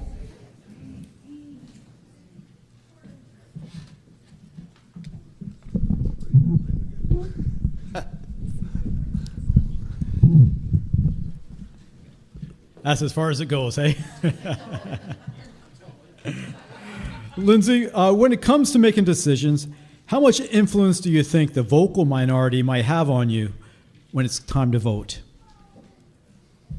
Well, I suppose anyone would have a choice on the matter, don't they? You know, for many years I've spoken with everyone that's come in my shop, met me at events, and I always listen to what the public has to say, because I don't want to be duped by myself and my own opinion. You know, we as shareholders have invested interest how this community operates, and we should all be heard for what we want to happen in the community. I think there's been a very poor communication links within the community to get the message through to councillors as to how the public wants an event to unfold. It's part of why I fought to get the referendum for the prison issue years ago, so that we could physically walk in and vote on the matter, rather than being railroaded into a decision. So, speaking about any particular individual group and how they would affect any of the council candidates, that's like discrimination. And I stood up for the Constitution. I don't believe in discrimination. I took an oath to the Constitution many times. And nonetheless, here I am. I am Lindsay Hall. I hope you vote for me on October 15th. Thank you very much.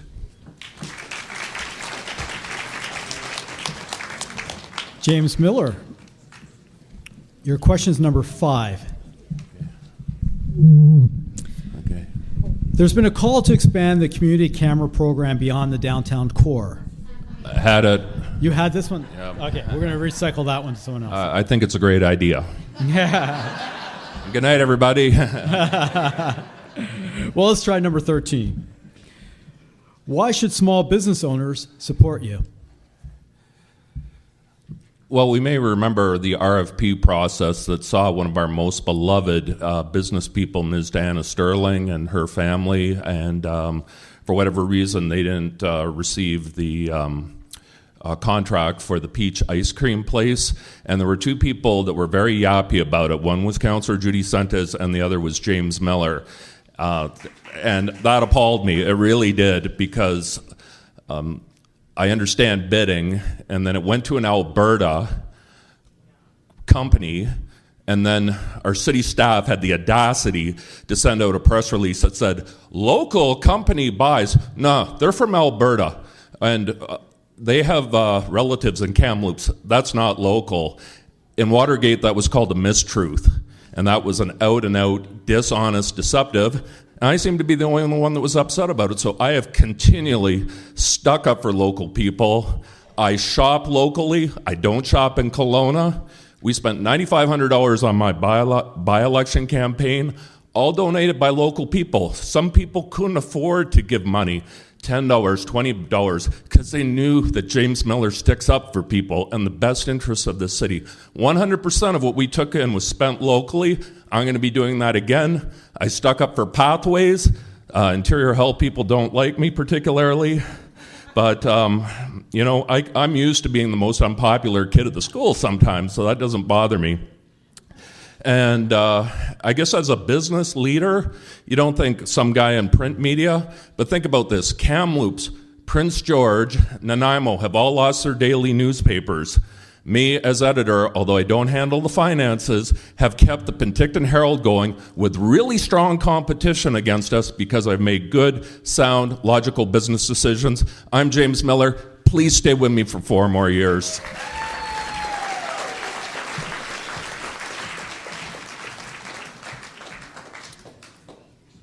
Frank Rieger.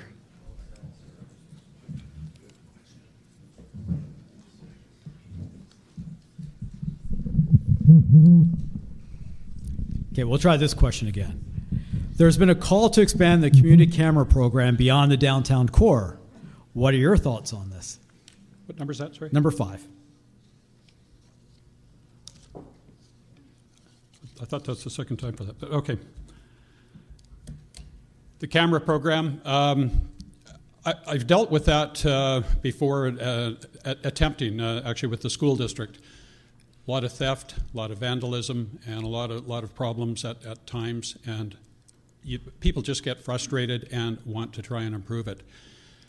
Challenge that we met is that the privacy commissioner very much wants to look at the other side, that privacy is more important than that. I actually support the cameras. I believe that if we can have cameras and at least identify people that are doing the thefts, that is useful. If they must be run in a way that this information gathered by the cameras cannot be circulated among other than very people that are committed to keeping the privacy of that information, unless and only if there's some incident that needs to be reviewed. So I do support the cameras. With our level of crime and theft in the community, it could well be one more instrument to try and help. And I know we've supported one in the downtown already, and would hope that could be looked at for further expansion.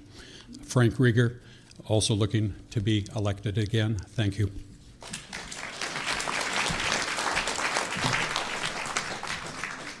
Andrew Jacobite.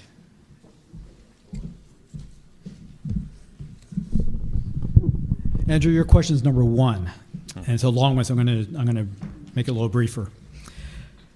It is challenging for entry-level employees to relocate to Penticton, which may have one of the largest impediments upon growth within our city.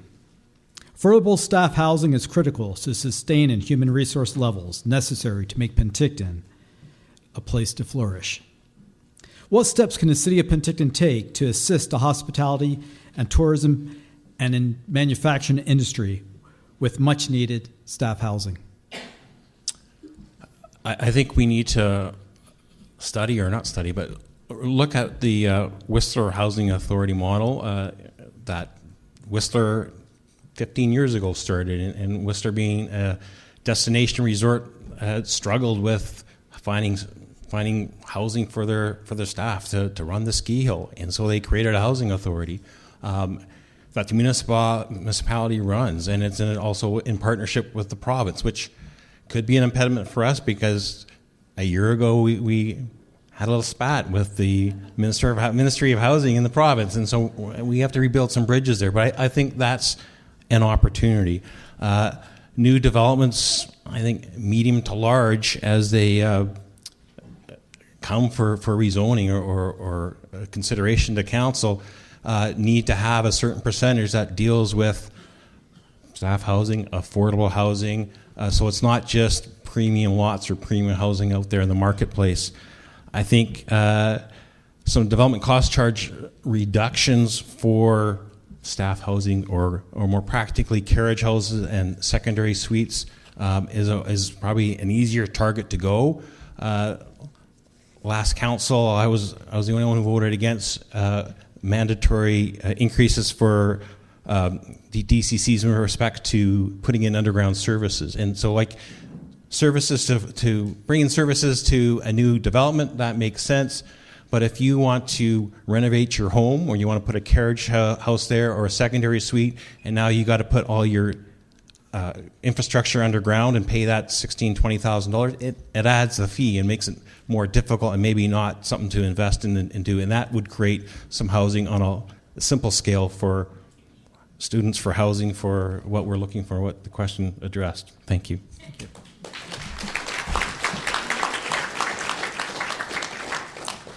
Amelia Volpe.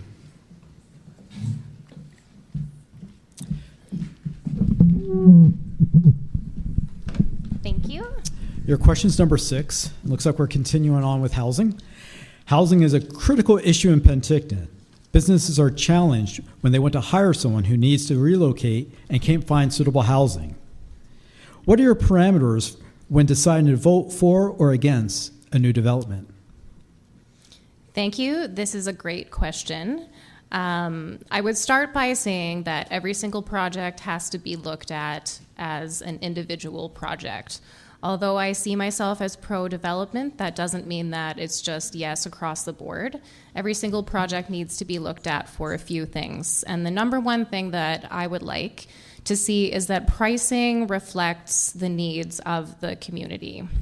Right now, it's my understanding that we need a really good mixture of different types of housing, not just $2 million homes on 2-acre lots, if you know what I'm talking about. We need a mix of housing below $1 million, some detached, some condos. That represents the people who are looking to buy, which we're trying to attract middle-class housing who might be able to rent their basement so someone can work there and work at Starbucks. So in other words, a really diverse price point within each development. The second thing I would look to is to see whether the development will result in upgrades to public infrastructure that the city doesn't have to pay for. So I'm a big fan of public-private partnerships. In other words, when there's public infrastructure that needs to be upgraded, I'm a fan of having developers pay for that. So that's something that I would like to see. I would like to see that the project conforms with the official community plan, although we are outstripping our official community plan a little bit and growing faster. Hopefully we'll have another report soon. Have adequate environmental studies and considerations of the neighborhood been taken into account, and to hear from all stakeholders. So those are the top things that I would look at when considering to support a development. Thank you so much for listening.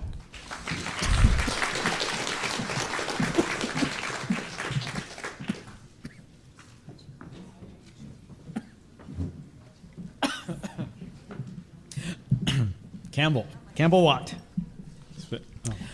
I'm going to have to get you to read this. Number 16. 16. Yeah. Question number 16. What can you offer our city that is unique from the other candidates? Thanks for the question, Jonathan. I guess to be frank, and I think many people who know me here, as I'm not still Campbell. I'm also very not comfortable talking about myself, so I'm Campbell Watt, and I'm talking into the mic. Again, as difficult as this is sometimes, the easiest thing to say is experience. I've been doing this for 8 years, and quite frankly, I think successfully for 8 years. I've shown over this amount of time that I can stand up for our community, even if it's against my peers. I've listened to the public. I've listened to input. I never make a decision until I've heard every side, and I'm including all 3 sides to every topic. And I pride myself on being sure I'm educated and informed before I decide on a vote. I bring that. I've proven that, and I hope that that helps with what you're looking at today. Thank you. Nicholas Kruger, your question is number 8. How do you see the city council impacting the attraction and retention of new business? Sorry, can you repeat? No. How do you see city council impacting the attraction and retention of new business? Well, I don't necessarily know if that's a city council question. I think that when new businesses come into town. Thank you. I don't think that's a city council thing. I think that's a business. The people who own the business, I think they should definitely be building that into their business plan and the way they structure their business. For sure, the city council's got to offer them support and consistency. You know, you don't want to be changing things or making things difficult for them and trying to deter them from running their business, or if there's some kind of support system in place for new businesses, then we should be consistent with that. And if they're struggling and it's a problem that's happening over and over, then definitely it's something to be looked at. But I think that when new businesses come into this town, they need to be very specific to this town, and they need to be ready and better be serving to this demographic. They need to understand what they're getting into, and so we'll offer the supports that we have already. And if we have to look at offering them new supports, then it's definitely something that can be looked at. But yeah, that's about it. Thank you.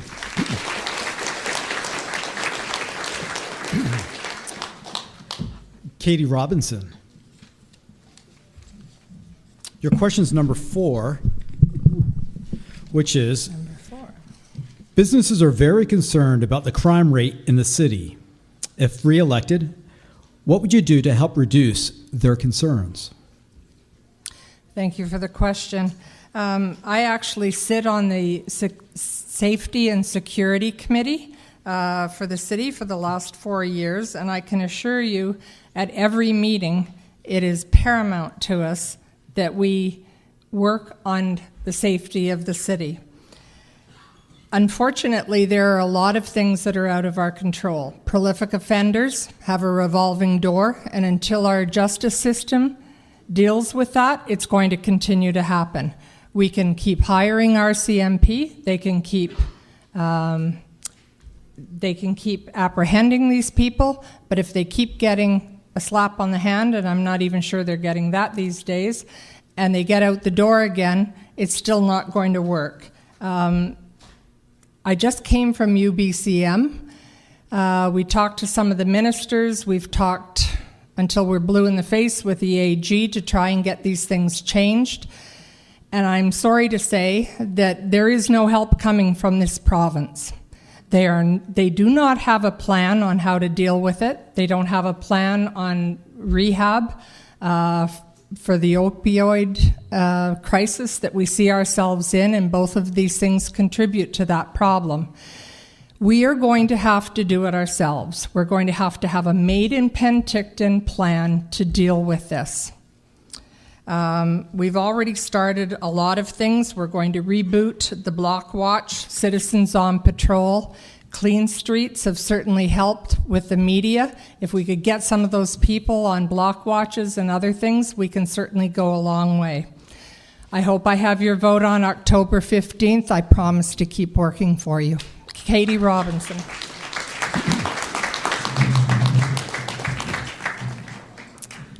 Davinder Sandhu.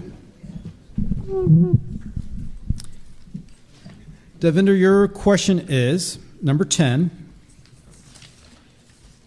Council has set a goal to increase the property tax burden for businesses to be twice that of residential properties.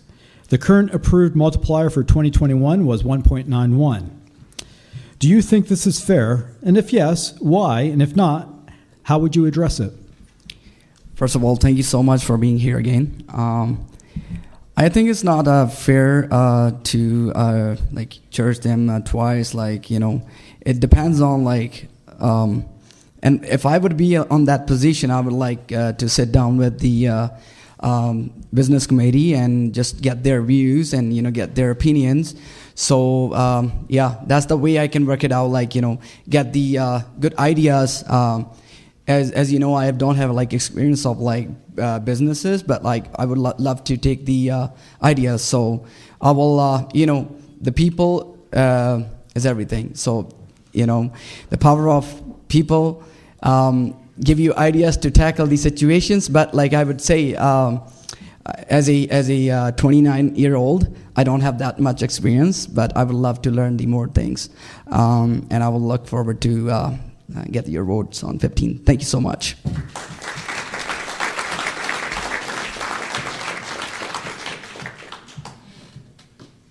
Helena Konans.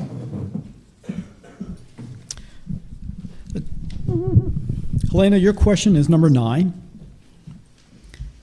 How will you encourage community acceptance of new business development from out of province?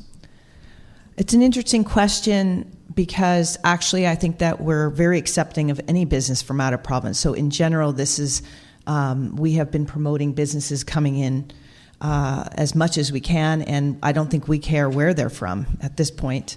But I want to talk about something that separates me from the other candidates. Well, I've been knocking on doors all summer long. So I've knocked on many of your doors this summer. I've knocked on a couple thousand doors so far, and I will be knocking on doors through the campaign to find out what is the most important issue to you, because you're the boss. You're the boss of all of us, and we can't assume what is important. So at the doors, what I'm hearing is really interesting. The theme is priorities of this city.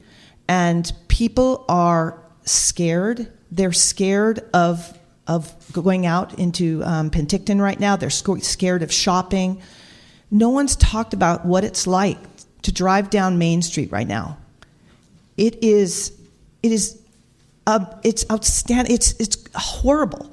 You know what it's like. It's like the East Hastings of Penticton, and that wasn't like that a few years ago. And I believe that this council needs a plan, as Katie Robinson says. We don't have a plan. We need our own plan because the province is not going to support us. They've deserted us basically, and so has Interior Health. One of the first things I'm going to do in council is work with council to find out how many criminals are being released from the prison and being dropped off into Penticton every day. We're going to find out those numbers, and that'll be the first step to find out. We have so many prolific offenders here, and that might be the source right there. So that is the first step.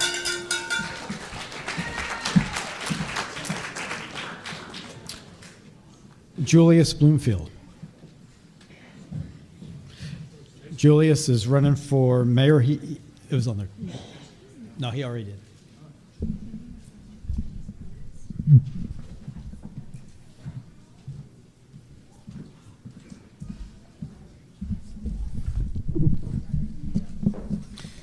Julius, your question is number 12. What do you see as the most important issue before City Council currently? Well, I think that's a tie. I think it's a tie between crime and community safety and affordable housing. With the crime factor, we just, as you've heard, council just came back from UBCM. We were advocating for a Car 40 program, which we feel very strongly about. And it was a motion that we brought before UBCM. It was endorsed by UBCM unanimously. We took it to the ministers, and they were actually receptive for the most part. We would like to see that. What I would like to see is an expansion of the Car 40 program. Once we get it, we expand it so that we have a similar type of program for the fire department as well. Car 40 program is where a mental health worker goes out on wellness checks with the RCMP, and it allows the RCMP officer to leave the mental health worker with the person in distress, so that the RCMP can get on with the rest of their duties. With the fire department, having a mental health worker go on overdose calls would help alleviate the pressure on the fire department because of the sheer volume of calls that they're having right now, and it would create a better treatment system, or that first response system for overdose victims.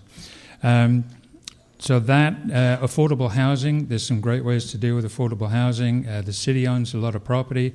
City properties can be used for creating affordable rental housing. The city owns a lot of land. Get into partnerships with other stakeholders about if we're building affordable housing, and handing it over to non-profit societies to manage those developments. There's also the potential for doing a grant system for. There we go. Thank you.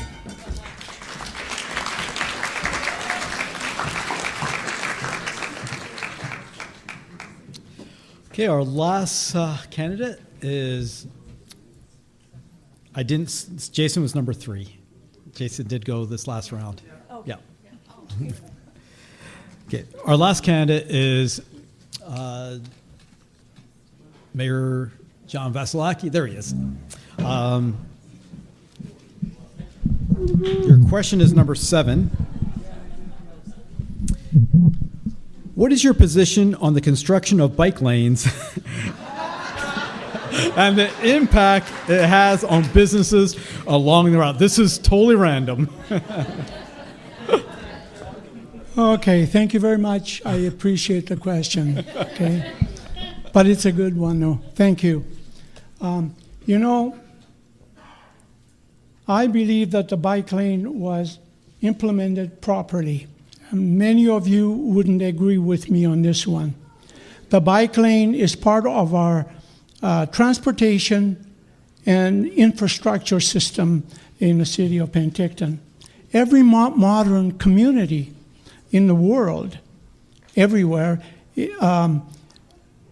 is putting protected bike lanes in their municipalities in order to protect cyclists, the same way we build expensive, heavy-duty roads to protect those that are driving in cars.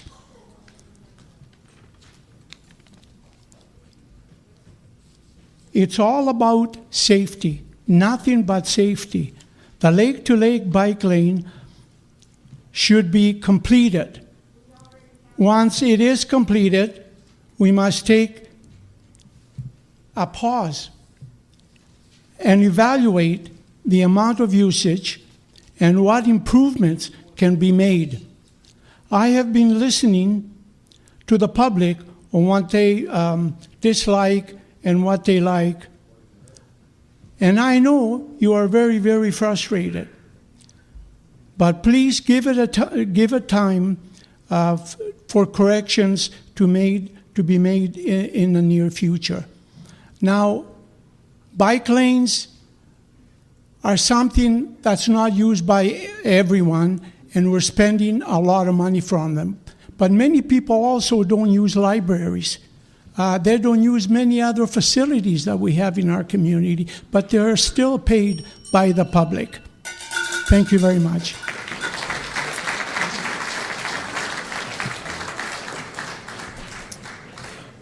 Well, thank all of you for, one, putting your name forward to run. It's not an easy decision to make, and for coming out this evening and answering the questions. So thank you very much for your time and your efforts. Just a quick announcement. Advanced polls prior to election are October 5th, 8th, and 13th. So it's advanced polls October 5th, 8th, and 13th. Thank you all coming out tonight. If you want to catch a recap on this, you can log into the Chamber's website tomorrow at some point, and you can watch this one more time if you choose. Thank you. Have a good night. All right, Nils, we're back. This is Dave Del Rizzo here with Nils Fenson, and we are just wrapping up the 2022 Penticton Chamber of Commerce All Candidates Forum, which was a business-focused forum. Nils, we went through a second round of questioning. What was your takeaway? I learned a little bit more. I think, in all honesty, a lot of the stuff the information I got was from the first group of questions. I understand, they did mix it up. The second group of questions was good, but I had more impact from the first group. Yeah, I think the questions were fresh, and I think it surprises me that the answers in the second round were not as elaborate as I expected them to be, considering the questions were recycled and everyone had an opportunity to listen to the question. But I think everyone was prepared for the questions regardless, for the full slate of questions, because they received the questions in advance. Yes, they did. You can see that they were all prepared, especially confirming what question number was that. Yeah. Anyhow, we thank you for tuning in. We thank the Penticton Chamber of Commerce for participating with us in organizing. For organizing this and allowing us to participate by broadcasting it. Thanks to the Association of Interior Realtors, Enchanted Florists, and BC Fruit Growers for their continuing support of the Chamber. Thanks to Peach City Radio for allowing us to break into the airwaves. You are listening to CFUZ, Peach City Radio 92.9 FM, or online at cfuz.ca, where in the coming days we will rebroadcast this forum and perhaps bring you other forums that are happening in and around town, so that if you can't participate in the forum or attend the forum, you can certainly listen to what was said and allow that to help educate and inform your vote on October 15th. Awesome. That was super fun. Thanks for bringing me along. Yeah, thanks for coming, Nils, and thanks for listening. Thanks for tuning in, and we'll now return you shortly to regularly scheduled broadcasting.